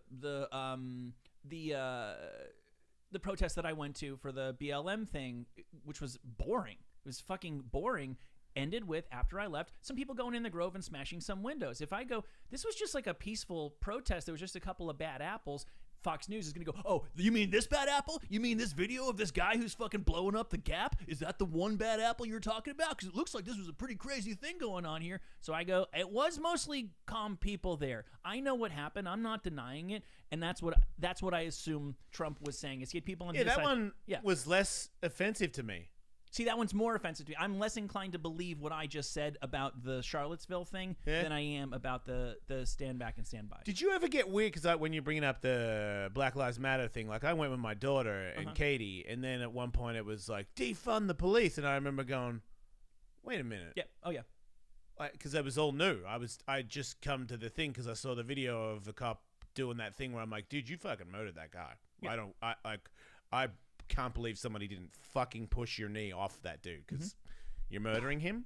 So yeah, let's get out on the street and say enough of this shit. And then all of a sudden I remember, because I couldn't understand it and I hadn't, the news, this hasn't happened yet. The chant is defund the police. And I'm like, what's going on? Hey, and I'm like, wait, Am I on board with this? Wait, no more police? Yeah. I'm like, man, I wait a minute. Like, and obviously when there's, like 50,000 people on Sunset screaming it, you don't go, guys, let's recalibrate this. Like, you really sure you want to do that? I was just like, I'm not chanting that, and I don't. That's insane. Of course, like, I definitely. But then people explain to me, we don't mean defund, man. We mean recreate. And I'm like, no, yeah, like let's then use another word because that's the thing. Sometimes you get it right, and sometimes you get it wrong. Like we used to hear about global warming when we were kids, and then the guy goes, "Well, really, it's fucking freezing where I am right now, so global warming." So that's why they go, "Oh, right, it's erratic, man-made changes to weather patterns, and so slowly but surely they make it climate change, not global warming." Black Lives Matter is a perfect 3-word summation of what that movement is. You could not say it any better. We're just saying that if somebody went down to Wall Street and put their neck on a stockbroker's, on the CEO of Goldman Sachs, put their knee on his neck for 10 minutes until he died, people wouldn't be like, well, shit happens sometimes. It's you clearly, on some subconscious or semi-conscious level, put poor black lives in a different category than rich white lives. Black lives matter. It matters if they get murdered by the police. Perfect 3-word summary. Defund the police, a very poor way of saying what you're trying to say. Yeah, no, it was a total 180. I was out there going, man, that chant I'm gonna skip. Right, for sure. I got some friends that are police. I don't want them to not be police. No, it's nonsense. And you're feeding this machine on the other side that loves to distort what the point of peaceful protest is. You're making it a little too easy. Yeah, because basic me over here is like, yeah, man, let's be nice to everybody, not just like one color. And now it's like defund the. I'm like, what happened? Yeah, like let's just be nicer to each other. Don't ruin one thing and then ruin another because that one got ruined. Police is good. I like police. I do too. I mean, not in my. Every time I'm never, maybe a couple of times in Hollywood, some people have treated me like shit. But once again, it's more of you've got so many tattoos, and they're looking for a shithead, and they saw you. It's not, you're born that way. I have been annoyed, like someone just like, oh fuck, it's not you, fuck you, and like peel off, kind of telling me to still go fuck myself, and I'm like, man. Like, you told me, hey, motherfucker, stop. And I'm like, what? Where the fuck are you going? I'm like, what are you talking about? Answer me, fuck, like, getting super aggressive with me. And I'm like, I'm going to Vodaspa, because it was in the back alley of Vodaspa. And they're just like, oh, yeah? You got some idea? And I'm like, fucking chill out. Don't fucking tell me to chill out of the car, in my face. And then they're like, oh, shit, not you. And just not even close to it. Fuck you for making me look at you. Yeah. And I thought, wow, that was pretty lame. But they didn't put me in jail. They didn't make me lose my job. They didn't break my face. They didn't, they made me, that's right. Did it to Benji one time too. I saw it. I drove by, where they pull you out and they put you in handcuffs and they put you on the curb, and then turns out it's not you. Yeah. But you look like, I felt better when I knew it happened to Benji, because I'm like, you're the richest dude ever. But they saw a bunch of your tattoos, and he probably had an Escalade with the rims on it, and they were like, fuck that, you're fucking crooked. And then it turned out he was Benji Madden. I don't feel as bad for that, but I still feel like, especially if I'm a drug dealer or a murderer, I'm not gonna. If I'm a good one, I'm not gonna look like this. I wouldn't do it if I looked like this, because I'm fucking suspicious as hell. Yeah. If I was you, I was driving in my car, like, no cops ever pulling me over if I got a registered car and I'm not breaking the law. My windows aren't tinted. That's a fucking giant drug dealing murderer guy's car. That's what you. Otherwise, you're a moron. Like face tattoos, and I've got cases of cocaine in the back. You dumb fuck. Yeah, if you look like Stitches, you should probably stick to rapping about drugs, not actually selling drugs. How does he get away with always being on social media talking about all his guns and his drugs, and then how come the police don't go over there and just take his guns and his drugs? I don't know. How does that work? Maybe they've been defunded and can no longer afford the gas to go to his house. Mission accomplished. Fucking got rid of him. So I'm sure you are aware Dustin Diamond passed away at the age of 44. I thought he already died. He had a mystery illness, which turns out to have been lung cancer. Stage 4, and he wasn't even a smoker. Yeah. I believe Droopy dropped that knowledge on us a couple of weeks ago. Right. Yeah, so he went into the hospital with like head to toe body pain, like everything hurts, help. And it's just like, yeah, stage 4 lung cancer. It's fucking wild. That's insane. And then how many days did he live once he got that diagnosis? A couple of weeks. I think the best way to go. 3 weeks. Yeah, I'll do it. Give me all the drugs, knock me out. Let's go. I saw a photo of him towards the very end, and his hair, and he had a pretty bushy beard. They were both fully gray. It seemed to me like it was more like when your body isn't working very well, kind of gray. I didn't know him to be that prematurely gray before that. Yeah. I don't know how it goes when you're that sick. Cancer's a fucker. I know that. Yeah, and he was saying that being that he's like, I don't know why this happened. I'm not a smoker. He was trying to pin it on staying at shitty motels while traveling and on the road and mold. I didn't know. I feel like that would be a more prevalent thing. Like, we would be aware of that. Like, hey, if you stay at a lot of shitty motels, you're going to die of lung cancer. Wouldn't that happen to, like, a lot of comedians, It's like too? saying I caught a lot of taxis in my life. Get the fuck out of here. Yeah, it might just be, the reverse lottery. Yes. You It's just more like got a shit deal. Some people smoke and they live till their 80s. Some people don't and they die at 40. Yep. Also, it's Captain Sir Tom Moore has passed away at the age of 100. It's the guy who did walk the little laps in his garden to raise money for the National Health Service. I'm glad that they were able to, to knight him. They didn't wait until coronavirus blew over to knight him. He got knighted before he died? I was hoping he'd be able to get out on the town and floss it a little bit, because he met Queen Elizabeth on a lawn somewhere, and it was a very cute moment. She had like a 20-foot sword so she could stay away from him. Did she really? No. I was going to say, how would she hold that up? It seems impossible for her. Yeah, she accidentally chopped him in half. Did she hold a sword? They had the mountain from Game of Thrones holding the sword. Yeah, I don't see how it would work any other way. I was thinking about something weird. If my kid holds something that weighs like 10 pounds and then I pick my kid up, we're both holding something that weighs 10 pounds. You know what I mean? Like, if I pick my kid up, my kid is no longer supporting his own weight. Yeah. I've got him off the ground. Yeah. But he still has to use his muscles to hold the 10-pound thing, and I also need to use my muscles to hold the same thing. He's not holding 10 pounds. Him holding on is probably like 3 pounds of pressure because he's locked in on you. But if let's just say I hold him If you held him with a bar and he was in mid chin up, then he's kind of carrying 10 Are you holding him like Simba and Lion King? Yeah, maybe. Or what if I just put him in a gigantic baby Bjorn? And then he's not holding anything. But he still has access to his arm. So he weighs whatever he weighs. If he's like 50 pounds, I'm holding 50 pounds. Yeah. If you hand him a 10-pound weight, you're holding 60. But I'm saying we're both. He's holding 10 pounds. He's holding 10 pounds, and I'm holding. We're both holding the same. It's like twice the amount of strength that needs to go into holding a thing. Does it make any sense at all? Do you smoke weed today? No, never. Do that again? I mean, I don't even know why, but say it again. It just seems odd. If you had your kid and he had 10 pounds in his hand, you'd both be carrying 10 pounds? Well, okay. I get what you're saying. If I was holding him and he was 50 pounds and he had on a 10-pound helmet, and then he put his head down on me, I'm holding 60 pounds. Yeah. But if he lifts his head, now he's holding 10 pounds and I'm also holding that same pound. We've doubled the amount of strength that needs to go into holding that exact same amount of weight. Yeah. It just kind of struck me as I never thought about that before. Oh. So if you guys are carrying 10-pound helmets, it's probably best that he carries one by himself and you carry the other one by yourself. It's a waste of effort for me to carry him if he's holding carrying anything. Right. Yeah, right. I'm glad we figured that out before the show ended today. Yeah. We get to the bottom of a lot of stuff. That's the other thing I want to tell you about the show. So I see graphics yesterday. We're bum rushing to get this show to have these graphics that I've been fucking, this promises. But I saw some shit yesterday that this show that comes out tonight at midnight is unquestionably the greatest show I've ever been a part of in the Jason Ellis Show. What's so good about it? From start to finish. The guy was just trying to FaceTime me right now for me to go through the fire stunt and the Dr. Drew videos to pick the best stuff for Instagram.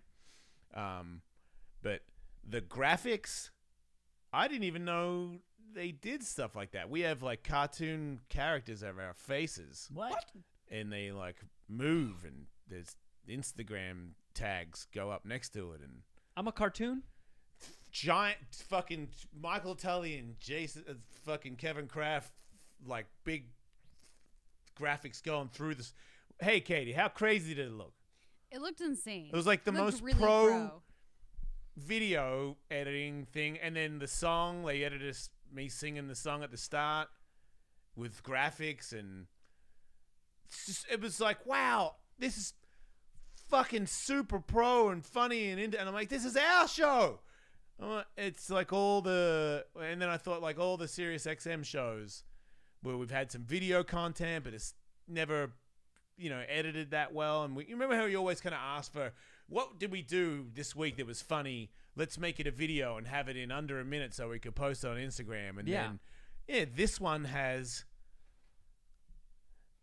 it has a fucking flamethrower and a dude in a Speedo exploding through, and Dr. Drew Pensky is being electrocuted on the ground for a long period of time with COVID, or recovering from COVID. His wife I asked how he was doing, and she said he was kind of tweaking when he got home. Like, we fucked him up. But he took it for the show. I didn't... Just so people know, I don't mind telling people. I wanted this to be funny for the video for people that don't know us on social media and the people in the podcast world. And I said, let's just have it on fake, and I'll zap you and you fake it. And then when he came in sick, I'm like, let's definitely fake it. And then it escalated to, we turned it up to 4. Like, we turned it up more and put him on the ground. He said, can I be on the ground in case I fall over? So then I electrocuted him while he laid on the ground. So it was all that, and I think it was a good interview, and I think we did good as the show. And then the visual aspects, the editing, the way that the whole package is delivered, because it's not 3 hours with commercials and all this other stuff that comes into play that makes you distract from the job at hand.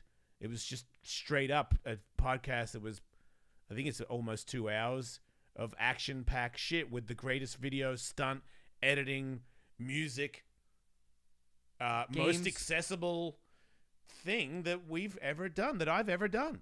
That's if exciting. I've ever done it, then it's we've ever done. Right. Because it's the most, you guys don't even have video. This is the most pro video you'll ever see. That's why when I saw the editing stuff, I was like, I want to talk to the editor about the fire thing, because I told you guys, the balsa wood, we didn't get balsa wood, we got plywood. The plywood did not fucking explode into 1,000 pieces into the air. I just basically made a cutout of me. I hit it, and I just ripped a fucking shape of me through the plywood, and it opened up like a door and flapped back down. Like, it did not do what I wanted it to do. And I want this guy to make this video where, it's like, because the flamethrower and Lee and Katie shooting it is so good that it looks like something really cool's about to happen. In my opinion, it's not cool enough. Like me, I'm like, it's like, Frow. It's kind of like the door goes up. It's like, would have been. Yeah, going through a flaming doggy door. Would have been, yes. Oh, man. Should just make puppy sounds when it goes through. Arr, arr, arr. Fuck, man. It's not, but I know that if they do it right, they slow it down, or Sure. they can make it look good. Maybe add some, because they have some of these graphics that I got really excited about it. I started to, I was like, wow, we really have a really good show. Mm-hmm. And if America doesn't kill itself and people can still have luxurious jobs like podcasting, we're going to be fine, because it is a really good show. I believe that. Yeah? I believe that. I listen to everybody's podcast now, and they're all good. Everybody's got their own thing. They're amazing. My neighbor started listening. Oh, my mum listens. I'm glad you said that. My mum listens to us. She got any notes? No. It's different. She said it's funny different when when you know people might be. Yeah, right? dude. When she's I talking never about know a who might story, be. how I was talking about her in my childhood and about. Remember, I told you the "Come On Eileen" song. Yeah, Dexy's Midnight Yeah, Runners. and I said that she was into disco. She was like, I wasn't into disco. I was into, like, what was it? Funk. Nah, she was into, like more rock and roll kind of stuff. Like, I think maybe Pink Floyd-y, Deep Purple kind of, like that kind of thing. And she was like, when we partied, you'd hear disco in the house, but that wasn't like what I was into. She's like, it's funny to hear what you thought of those times because it's not, you're not lying, but it's not exactly how it is. And then also, I feel like I'm bonding more with my mum recently now because my kids are at this point where they're doing what I was doing to my mother, and now I can see it. And now I feel sorry for my mum, so I call her all the time to tell her I love her because I can tell my kids are pretty preoccupied with everything but me, So it's a weird where I'm like, oh, fuck, Mum. Sorry. Yeah. I'm busy in my own pants, man. And it's also fun having the Patreon element to things. Because I think she's a member of that too, which is crazy. Oh, really? Yeah, I think she might be. Yeah. I mean, I will if something comes up, I can't help but just like spill my guts and tell embarrassing stories about myself and shit. Yeah. But like, I'm not gonna lie. When I talked about how I was super farty last week and it was really bad, and then I sniffed my underpants and it was gross. Yeah. I'm kind of happy that that's behind a paywall. Yeah. And then it's like a little bit of an incentive. You get the paywall stories.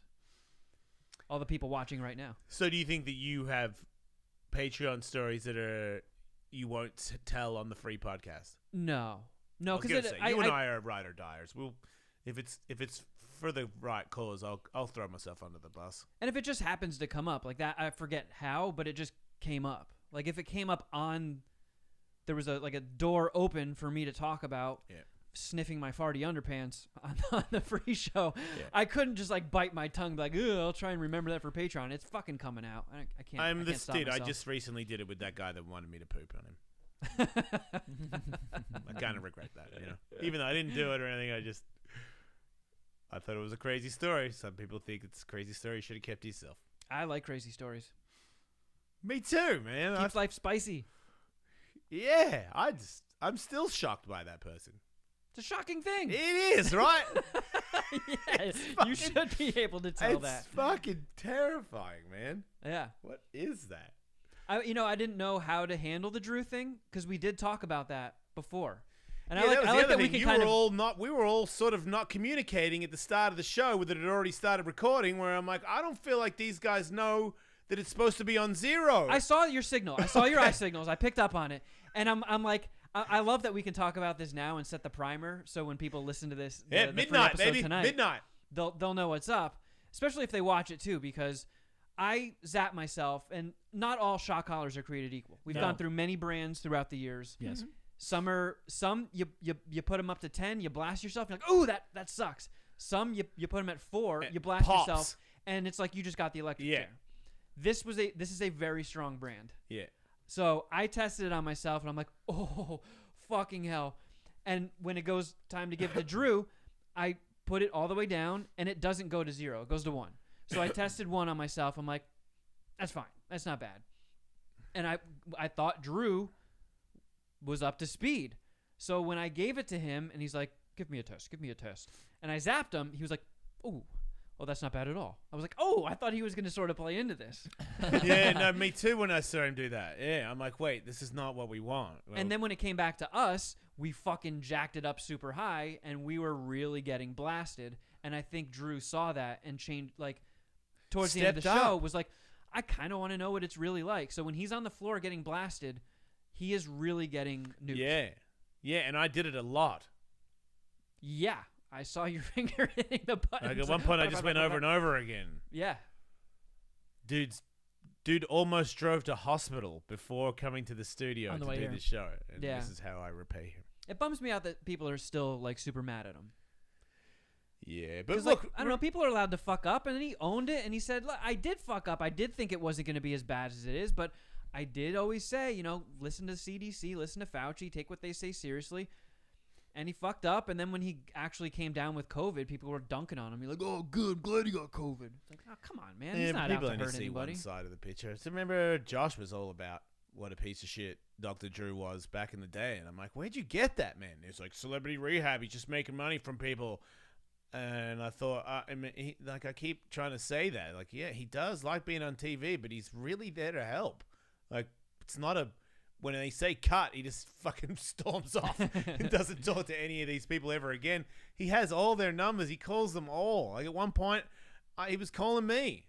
Like, still, if there was any trouble, he would call. He would reach out and make sure you're okay. Not for the radio. Because he wants to know you're okay. Yeah. It would be really nice if social media had a function, and this is only for people, obviously, in the public eye, but where people who've, like, tweeted at you or DM'd you or commented on your stuff consistently and for an extended period of time would get priority over latecomers and drive-by people. Because if I did something that was fucked up and a bunch of people who've always been commenting and were like, dude, I'm a fan, but this is not fucking cool, I am interested in hearing that. And if 500 of them tell me that, there's a pretty good chance that they're right. But if for some weird reason I ended up on the fucking... in the crosshairs of what Twitter hated that day, and all of a sudden I'm getting blown up with stuff, it's like, I still care what the people who have been following me and following the show for years have to say, but I don't give a fuck. I don't give a fuck about what these strangers and rubberneckers and frankly bots have to say about stuff, and there's really no good way to get away from them. I was going to say maybe if there was a function where you could only see comments from people who follow you, that would be a start. But then everybody who wanted to fucking talk shit to Dr. Drew and have him actually see it would just follow him. Yeah, look, you pay attention and you know your listener because you care. And for that, you pay a price. Yeah, yeah. That happened to a friend of mine. I'm sure you're familiar with Rachel Butera from the Stern Show. She won like an impression contest. She does tons of voices and stuff. Really good at impressions and shit. And she's done a lot of stuff with the Stern Show over the years, and it got her like representation, and it got her gigs, and she was doing a ton of voiceover stuff. And she got a job on like a Star Wars series and shit. And she would always put these videos up, just sort of like an impression of the day. Whoever's in the news, whoever's in the headline, she'll do like a quick little impression of them. And when that woman accused Brett Kavanaugh of like being creepy to her, the Supreme Court judge, she just happened to do a spot-on impression of that chick. So she did an impression of her in a video and got torn to fucking shreds by people who don't know her, don't know her political standings, don't know her backstory. It's a perfect example of how you would end up in the crosshairs. Exactly. Right? And she got shredded. She had to delete her social media. She got threats, lost all of her gigs, lost her job with Disney, lost the Star Wars thing. It fucking ruined her. And she just did an impression of like, and it wasn't really like, it wasn't mocking. She wasn't like dunking on the chick. She just happened to have her voice down perfectly. And it was a bunch of people that don't know her, like you said. Like if all that shit was filtered out, like you actually have to know who somebody is to dunk on them. Still wouldn't have saved your job. And that's true. And Marilyn Manson got dropped by creative artists. He has not been, he's not only not been found guilty of anything, nobody's filed any charges against him for anything. There's no new facts on the record in 10 years, and he loses representation over somebody changing the way that they choose to publicly characterize what they both agree happened 10 years ago. It's easy to see both sides of this. It's shitty. Yeah. Yeah. I feel like talking to Brendan Schaub and thinking maybe, what if Kellen didn't do any of that? And now there's just millions of people that are absolutely positive that he did and are completely offended by his existence. Imagine if he didn't do it. I can't, and I don't want to. It's like kids dying. I don't want to fucking think about it because I can't understand how the world does that to people. Because I believe not everybody, but there's for sure a couple of people out there that didn't do a fucking thing. Yeah. And you think that they're the worst people in the world and they will always be looked at like that because of whatever happened. Right? There has to be. Yeah. For sure. Of course. Of course. How much worse does it get? Everybody in television and media are rapists and they're all fired. And now the gym show. Like everybody, like who's in entertainment? Everybody who was not in entertainment are now entertainment. And then it's like, oh no, Jim's a racist. Right. Yeah. So now it's like the last job that you would want is to be a celebrity. Yeah. Because you're pretty much going to get paid for about a year and then you're going to jail. Yeah, it's pretty much like the professional equivalent of getting into heroin. It'll just rule for like 3 months, and you'll pay for it for the rest of your life. And there's tons of dumb people that would still take you up on that deal Of course, Oh fuck yeah, for 3 months to for sure. live the life. most people would. I mean, Seen the Blue Ruin? What's up? I watched the Blue Ruin because I get up early. Blue I'm trying Ruin. to get my time thing changed, but Your I still circadian rhythm. I got to sleep in more than I did yesterday because I didn't sleep at all, but I still woke up at 5. It's fucking bullshit. Trying to stay up late, I guess, but if I try and stay up late, then I'm gonna get hungry. I don't want to fuck with that. I just want to go to sleep. I'll figure it out. But yeah, Blue Ruin. It's a movie about a guy that's homeless because his parents were murdered, and then the police reach out to him because he lives in a car in the bushes, and they tell him that the guy that murdered his parents is getting out. So then he goes and murders him, and then this crazy story goes on. It's pretty cool. Why did the police choose to come and find him in the woods to let him know? I don't even know how they found him, Right, but it's pretty off the grid. well, I don't know. Maybe he lived in that. They just knew that because he had the car there, like it was his house. Like he lived there. He had the battery disconnected and all that stuff. So I think maybe they knew that he lived there in the car, out in the woods. Maybe there's towns where you can do that. I don't fucking know. But yeah, they found him and they told him, and then he went berserker. But the movies, it's just funny to know, like the homeless part at the start where he just goes to the beach and swims. He goes into trash and gets food. You know, he's got his little routine. He has no job. He's never late. That's his deal. And he was cool with it. Didn't talk to anybody. Just kept him to himself. And then, his parents' murderer, which probably triggered him to be this homeless person in the first place. I don't really know, but and then he kills people in a really unprofessional way because he's not a murderer. So it's like it's a lot of mayhem. It's a good show, Amateur good hour. movie. Just realized that was a new movie, isn't it? Does that count? It looks like it came out in 2013. New to you. Yeah, that's all it is. Once again, it's thank you to the Klondike bars and being on the toilet looking at TikTok. Is there anything too? Because this is what I've done lately. I also live alone, but to not stock ice cream sandwiches, would that bum out everybody else in the household? No, I've been there. No, there needs to be I can have an ice cream sandwich. If I train and then I have an ice cream sandwich at lunch, yeah, dude, you just have to not have anything at night. Because I've told you guys thousands of times, I'm pretty good all day. Mm-hmm. It's just that sleeping pill last hour of consciousness where I just start chowing. And it was something you said before about the water intake. I feel like sometimes I won't eat enough until it's late and then I'm hungry, which meant if you had eaten all day, which I've looked at, like the best way to eat when you get older and stuff, you're supposed to wait till a little bit later, and then you can pile it on in the afternoon. Then you got to back it off again in the night. That's the best way to sort of stay lean, using your own body fat to sort of stay energized.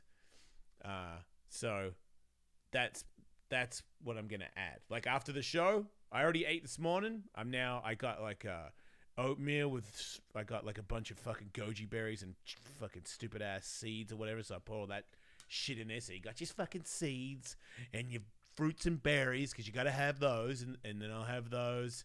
You gotta have saturated fucking fat fucking MCT fucking alpha brain, and then lots of water, and then the salmon yesterday. I'm just thinking, how am I gonna get fuel? How am I gonna keep going until it's gotta be 50, and maybe I won't be like loaded when I'm 50. But my vision was I was shredded. And I thought the money was going to be there, but maybe I still got to be shredded. 50th birthday, I'm jacked. So from here on out, that's how it's going to be. I think you got it. I think I did too, because I could tell there's this weird thing where it doesn't seem that impossible to me now. Plus, you're close enough anyway. To being in shape? Yeah. Like you have a much shorter road than most. Yeah, and you know what? And because I could tell from when I went to Vegas, those 2 nights that I stayed in Vegas, where those girls don't have candy for me to eat when I went to bed, so I just went upstairs and went to bed because it's not my fucking house. Yep. I wasn't in their fridge looking for shit. Yep. Even though I fucking wanted to. Right as I started to feel tired, I was like, oh, fuck, I'm not at my house. There's Unleash no the pantry. raccoon. Yeah, I swear. That's what I was looking to do. Like, I wonder if they've got a pot of cookies I can fucking inhale. So I didn't do it. And I could tell in the morning because I feel like I can definitely get in shape. It's just how much calories I cheat with. I think I have enough of the non-drinking now to say I can say no to the sugar. Yeah. So I think there had to be a little bit of a sugar period to fill in for the absolutely no alcohol. I just feel like we all, I think the 3 of us at least, and many, many people who'd be listening to this and watching this, we wired our brains to just have this like reward thing at the end of the day or the end of the week. And for the most part, it was like, yeah, I do feel better if I accomplish something and then I get drunk. That feels much better than just being lazy and then just going and getting drunk anyway. Although occasionally that was a lot of fun too. And what I find when I don't drink, and I haven't had a drink in like a month now, is it just, I actually compare it a lot to the feeling of being single to the feeling of being married, which is when I was single, a lot of times it was like boring and it was lonely, but then there would be the thrill of the chase. There would be the excitement of when you were talking to a girl, you were going out to a bar and you thought you might talk to a girl, and then sometimes there was that okay payoff of like hooking up with somebody and it was whatever, and then sometimes there was like, wow, that was awesome, I hooked up with this chick and it's great. There's highs and lows and you chase that high. Marriage is, I don't have the excitement of going to a bar and not knowing what's going to happen. I know who I'm going home with, but it makes me very, very happy. It's just more of a slow contentment kind of drip, and that I find tends to be the hardest part of if I decide to not drink for a while. For a couple weeks, I'm not getting the steady content drip, and I'm also denying myself the payoff thing, and eventually I get to the other side. Now, obviously, it's not all that attractive to me because sooner or later I always go back to drinking, but I've just had this realization over and over and over anytime I take a break where I'll just be like hanging out with my kid and I'm kind of just like bored and trying to pass the time, and I'm like, you know what, you should lean into this and try to make this fun, because it's not like you're just doing this until they go to bed and then it's time to crack a beer. This is as good as today is going to get, so enjoy your day. You know, and it's always, there are people who don't drink, and it's not because they're alcoholics, and it's not because they're allergic to alcohol. It's because they tried it and they're like, yeah, I actually prefer not to. Yeah. Some very, very, very, very happy people who just don't. I used to dated a few women, and I can only imagine what an alcoholic I seemed like to them. We'd go on a first date, and we'd get a drink, and then I'd like finish mine, and she'd barely touched hers, and I'm like, oh, it's kind of like time for a second round here, isn't it? And it's like I want I remember feeling awkward that I wanted to have 3 beers while I was going out with a girl for the first time, because to her it was like 3. Yeah, it's like Tuesday. You're gonna have 3, and to me, I'm like, I'm only having 3 because I'm with you. I never answered to anybody when it came to that. Man, like if I was drinking too fast for the person I was on a date with, that's their problem. I don't think I've ever thought to myself, wait, if I order another drink right now, I'm going to seem like an alcoholic. I was like, I'm an alcoholic. Like, I want another drink. I don't care what you think. I mean, if you're here, you probably want to. Yeah. Stupid asses. Yeah, so now I really feel like my next mission is to find some sort of bottle that makes me want to drink out of it, because I don't like my jug. And I know that that's the key, because it's the next thing is 1.5 gallons you're supposed to drink a day. Yeah. No, it'd be It cool just seems impossible. It means you can just sip all day. if you got a Yeah, okay. Remember in Lost Boys when he hands him, he's like, "Have a drink of wine, Michael," and he gets that like fancy sandblasted like decorated Yeah, wine glass. Yeah. Put water in that, you'll feel super cool drinking it. Oh. I could drink out of my horn, Good. but it's not very practical. You can't put it down anywhere. Yeah, you'd need a stand. Yeah, and Or the a holder. stand is really not practical. No, then you'd constantly be moving your stand. And I already feel weird about drinking out of my horn, because I feel like air and dust and shit gets in my horn, and then now I'm drinking dirt mites or something. Yeah, I got a horn. Yeah? And then do you And- drink out of it a lot? No. Did you buy Yeah. it from Amon Amarth? I don't know if fucking they did. sell official horns, but Oh. it's a horn thing that they're endorsing. Oh, you fuck. It's Nailed it's where he buys all his horns.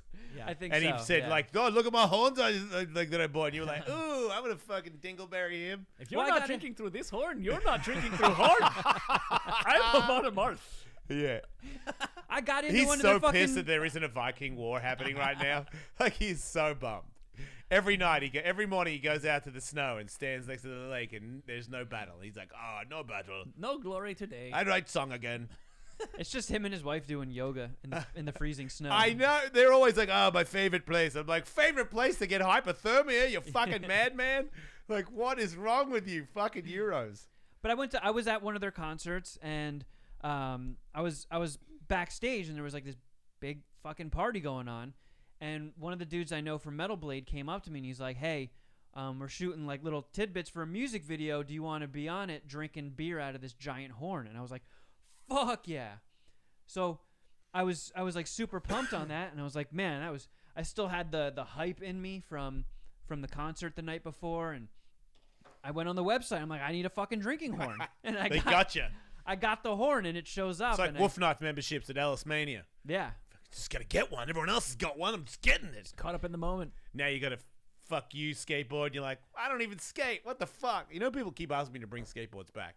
By the way, call in Zoom today and you could win one of these. Can't even get harden the fuck up hats that are super inappropriate. Yeah, it's about that time if people want to zoom us in. Yeah. Zoom link. Katie's going to put the Zoom link on and you click on it through the YouTube link. Right, Katie? Correct.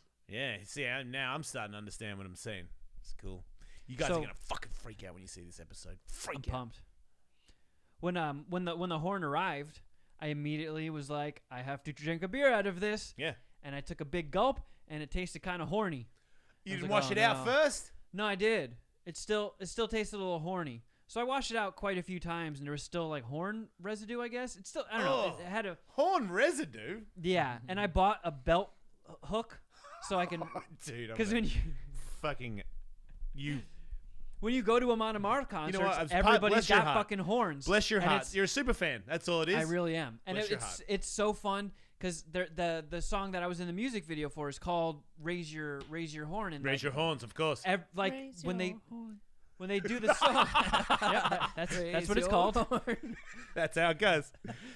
Come on, everybody. Like he your holds it up in the air, and then everybody in the audience whips their fucking horns out. And you just see all these horns going up. Did you and just do that it was Girls on super Film? fun. Is that what you're... No, Raise Your Hands by Bon Jovi. Oh, I thought you were doing Girls on Film. Whatever Oh. that fucking song is. Yeah. The Yeah, amount no. of mouth. Girls on Film. Everybody loves that cover. Sorry, go ahead. But no, that's you know what? After Did like, you end up taking it to a drinking? I did. Because at the show, they must tell the venues like, "Hey, look, we got these fucking crazy fans, and they're showing up with horns." And I just went up to the bar and I was like, "Fill my horn," And they do. and they fucking did. Does your horn hold more than a normal glass of beer? A little bit.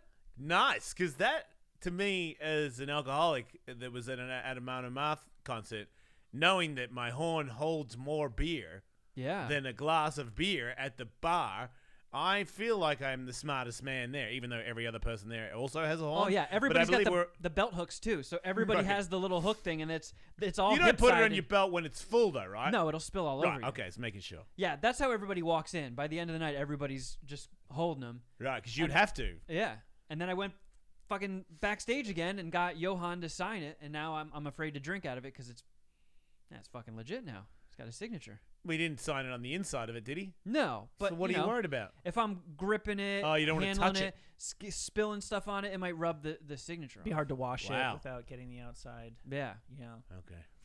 Yeah, these are real problems. Yeah, right. Should we do some Wolf Knife names? Yeah, I got stuff written down, so I'm ready to fucking crush. I got like 20 that I'll just destroy right now. Maybe less, but go ahead. How about Clay Stacy, who is a 911 dispatcher? Clay Stacy, your name is Lazy Cobra. Lazy Cobra. What about Martin McGinnis, who is listed as Missy Jane's Muse? Missy Jane's Muse. Wait, does that mean he wants to be Mrs. Jane's muse? I It's not a job, is it? don't know. I don't. I would imagine that's his wife. Marty McBuy. I mean, if you're going to explain that in there, then you expect to get a weird name. Yeah. Because that's a weird thing for us to know. All right. Dana Klein, combat medic. Combat medic. His name is Matthew McConaughey. Oh, boy. Does it fit on the card? I feel like Andrew trying to spell that. McConaughey.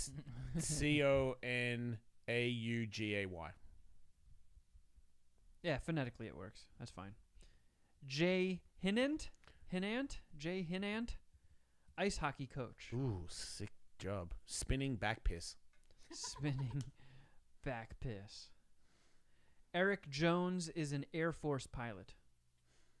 Barbecue jizz.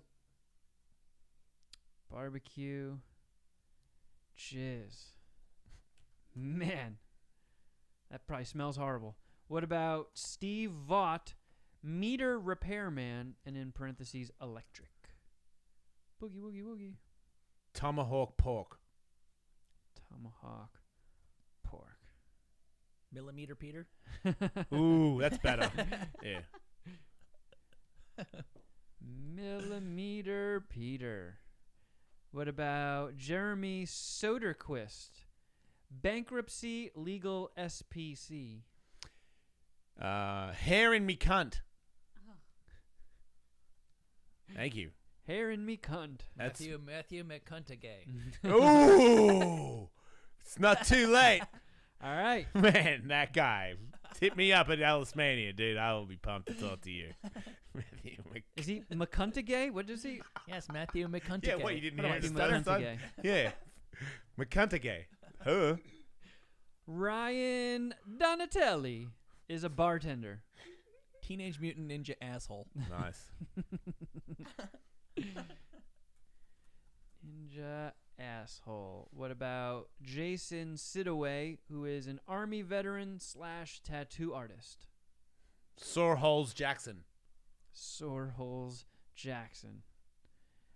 Amanda Porter is a systems engineer and trans. Amanda Hugginfist.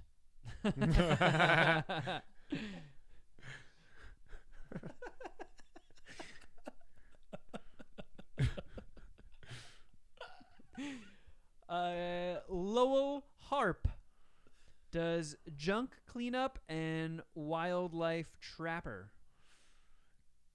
Strong Dong Silver Chair. All right. Let's see.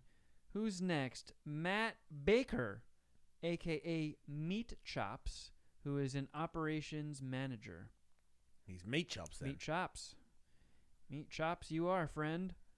Johnny Ramirez Jr. says he's a furry. Oh, the furry that we met in Austin at the live show. Oh, yeah. Why'd I thought when he said Ramirez, is that a murderer? Yeah. Yeah.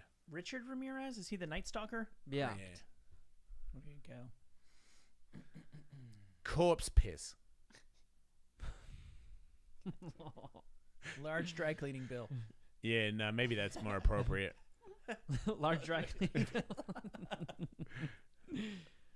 Large dry cleaning bill. Matthew Buchanan, a corrosion technician. Fart me dick out. Fart me dick out. Oh, this is an interesting name. Big Memo, who is a professional hide-and-seek player. I don't believe him. Small Post-it. What? Because he's Big Memo. Oh, yeah, sure. Small posted. Is it cold in here? Yeah. Is it? All right. What about Rick Williamson, who is a field technician?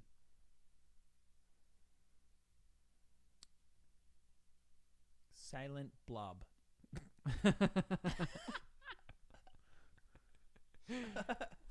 Chad Mikrut? Mikrut? Mikrut? Mickroot. Chad Mikrut is a semi-truck design engineer. Dick poop. Dick root. Semi-hard. Dick poop. Dick poopener. Semi-hard dick pooper. The farting urethra. Ooh. Farting urethra. Mm-hmm. He's gonna be pumped. How do you spell urethra? Urethra. Yeah.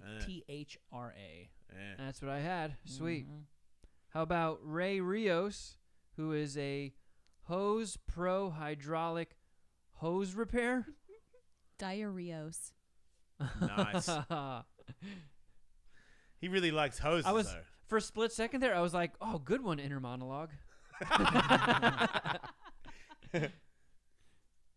All right. How about Dylan Melnick? I am a Canadian scaffolder. Maple sticks. Meal dicks. Meal dicks. Meal dicks. That's a solid one. Corey Bartlett, own/op equipment oil field. A lot of words there. Oil fart. Corey Lame. Oh, I think someone's already Corey Lame. Corey Lame. Thanks for being a wolf knife. You're Corey Lame. Yeah. Corey Smeldman. Ooh, there you go. Oh, No one's got that yet. Corey Smeldman. Shannon Bartlett, a deputy fire chief / mom. Gaseous MILF. Detective Poopy.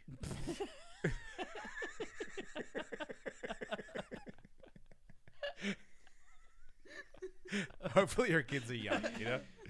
A Detective Poopy is an all ages pleaser, Right. as far as I'm concerned. What about Steven Meester, captain of a hockey team? Meester Feaster? So good. Oh, man. He's pumped. Easter Feaster. How about Chris Wright, who is an underwater welder? John Wrong. No. Drowning Flame Boy? I knew it. John Prick. Oh, yeah, John Prick. John Prick. Ashley Christ is a restaurant manager.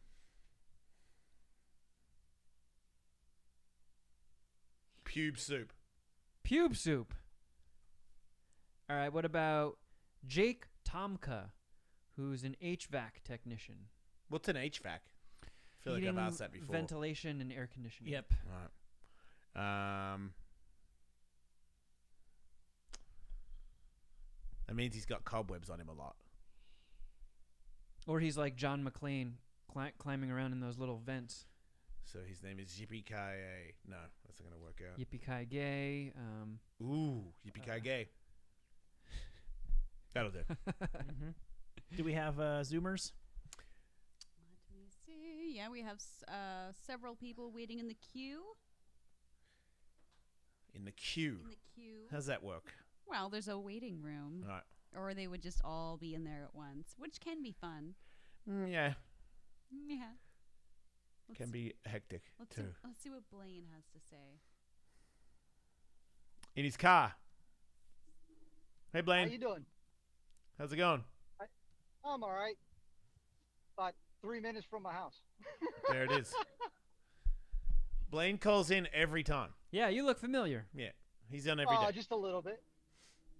What is new, Blaine? Not a whole lot. Just getting off work, driving home. Who's that hot dog? What hot dog?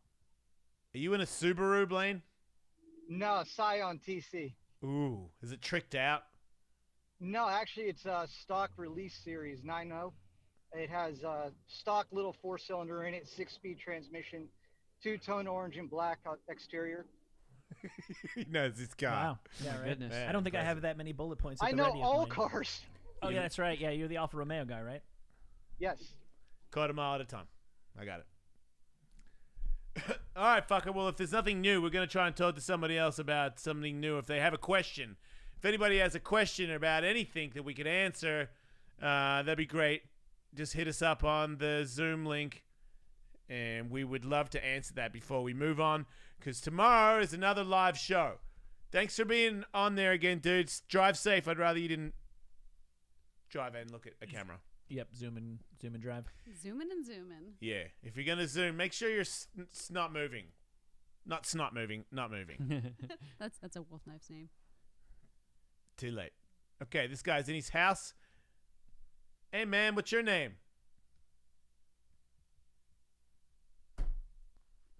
Hello, Michael. Michael? You're eating maggots, Michael. Michael can't hear us or talk to us. Zoom's tricky. It's not for everyone. He's moving his lips. Yeah, we can't hear you, dude. Whamp, whamp. Yeah, maybe get somebody else that knows how to not hit the mute button. Next time, Michael. I did Backseat Butt Fucks podcast yesterday. Oh, really? In the garage, yeah. Do you know we did his show before? You and I did? Yeah. Fuck, Yeah. I can't remember anything. I know. He was like, yeah, you've already been on. I'm like, I have? I'm like, man, don't I have something else to do? I'm just on everybody. Like, I really hate that when I say hi to a listener and they're like, I've met you 4 times. yeah, but There's a number of them. Yeah. I know. Nobody's ever. No, because they know that you're not like that. They hear you every day. You just forgot because of so many people that you meet. It is true. Get another person in their car. Is he driving? At least he's looking at where he's going. Mostly. I'm pulling over though. Give me a You're second. pulling over. That's a great idea. Yeah. Do you have suspenders on, or is that like a crazy seatbelt? You ask me that every time I talk to you. They're overalls. I'm an electrician. Yeah.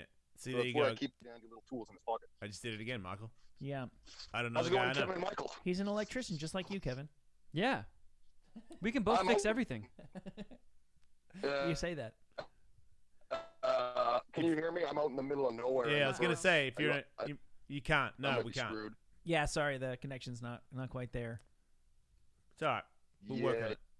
Another.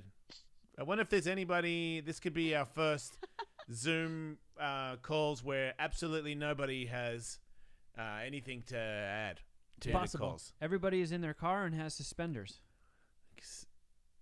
Yeah, Here we go.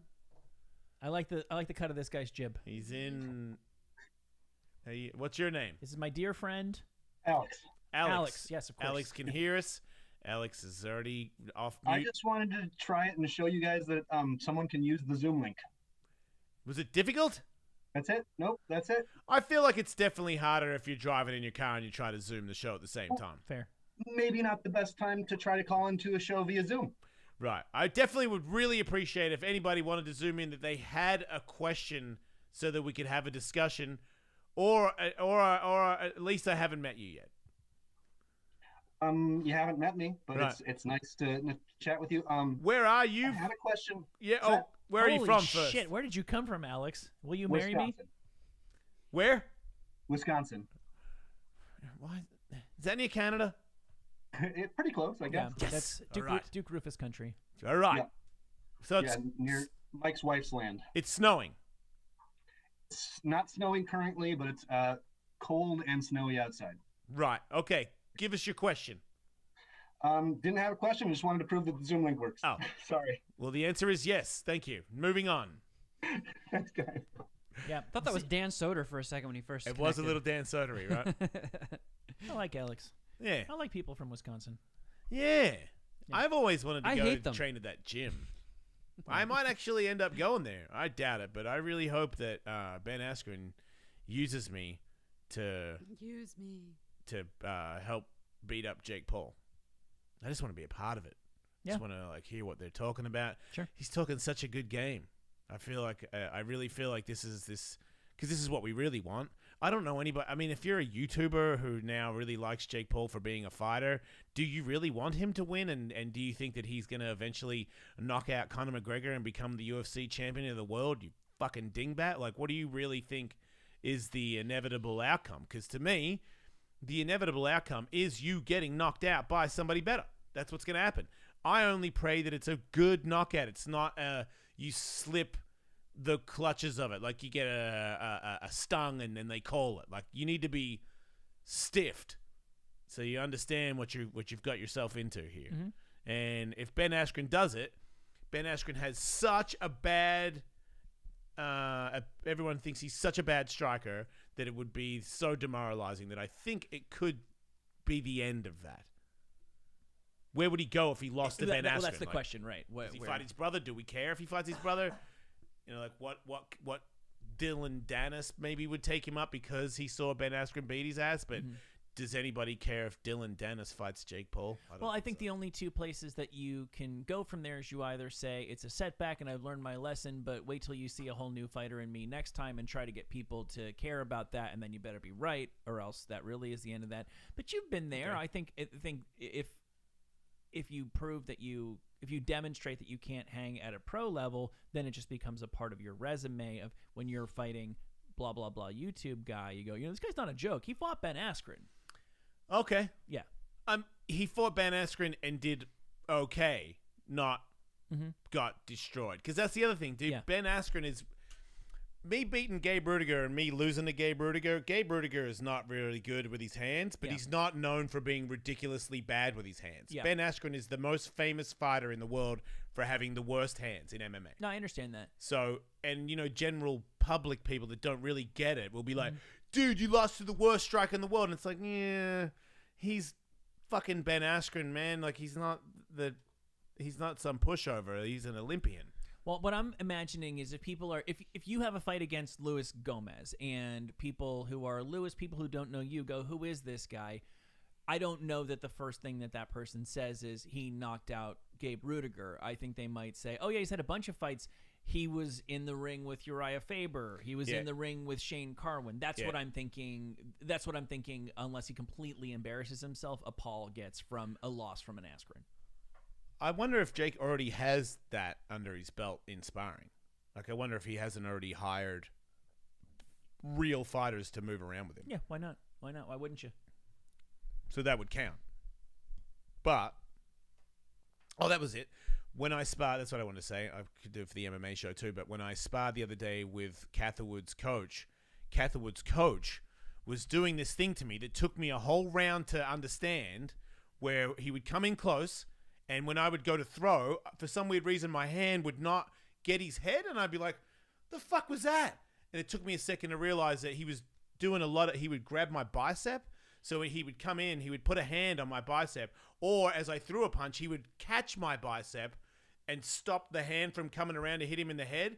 And it took me a couple to realize, because I'd throw it and it didn't move, and I'm like, wait, that's odd. It wasn't like it was blocked. It was like somebody stopped my arm from moving. And it also wore me the fuck out. At one point, I went to the toilet and was standing over the toilet, like, oh, because he gassed me. And I'm not as in shape as I usually am. Still in shape enough to kick Catherwood in the head. But then I realized it, and I thought, that's what Ben Askren's going to do. Ben Askren is going to do all these weird little grapply things where he pulls on your arms and twists you and wears you out. And still, they're going to have, I think it's 10-ounce gloves on. Like, he's going to beat his ass. I really believe that it's going to be, he's a freak and Jake's a normal guy. Mm-hmm. And you've been working on boxing and Ben hasn't, but Ben's a freak.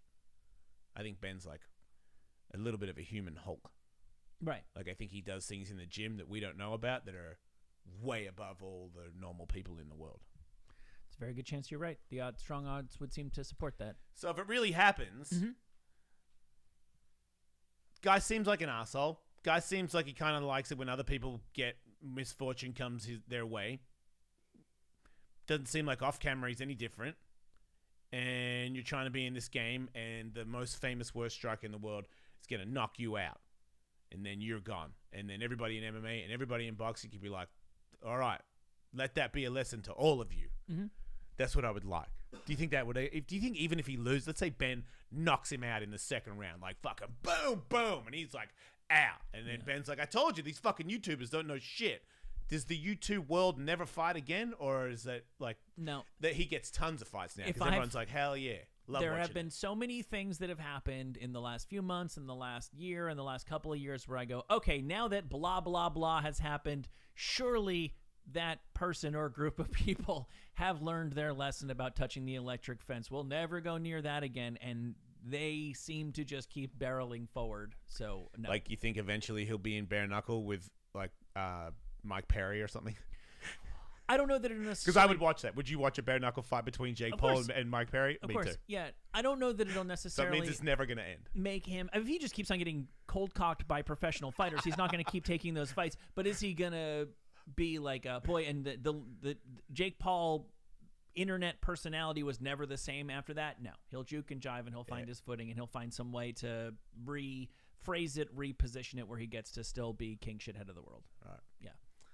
All right, everybody. Thanks for listening. We'll be back tomorrow, 10 a.m., bright and bushy-tailed, or whatever it is. Bright-eyed and bushy-tailed. Yeah, that stuff. Don't die. Bing, boing, poing, poing, poing,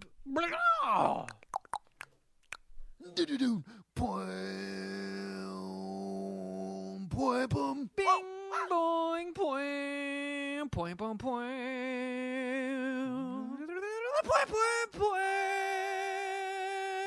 Boing, boing, boing, boing, boing, boing, boing, boing, boing, boing, boing, boing, boing, boing, boing. Meow, meow, meow, meow, meow, meow, meow, meow, meow, meow, meow, meow, meow, meow. Fucking meow, meow.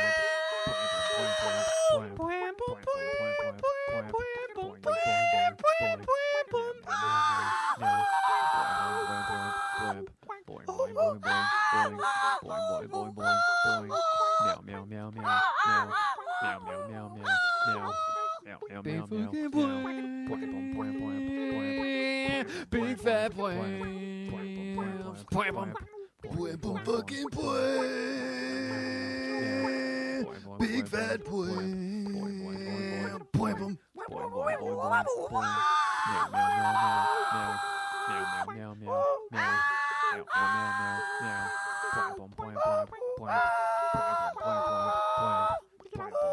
Fucking boy. Bing boing boy.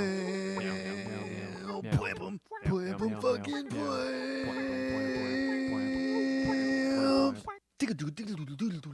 Bing boing boing.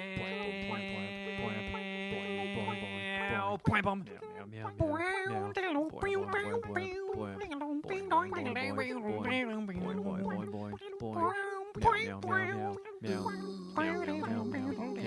fat boy.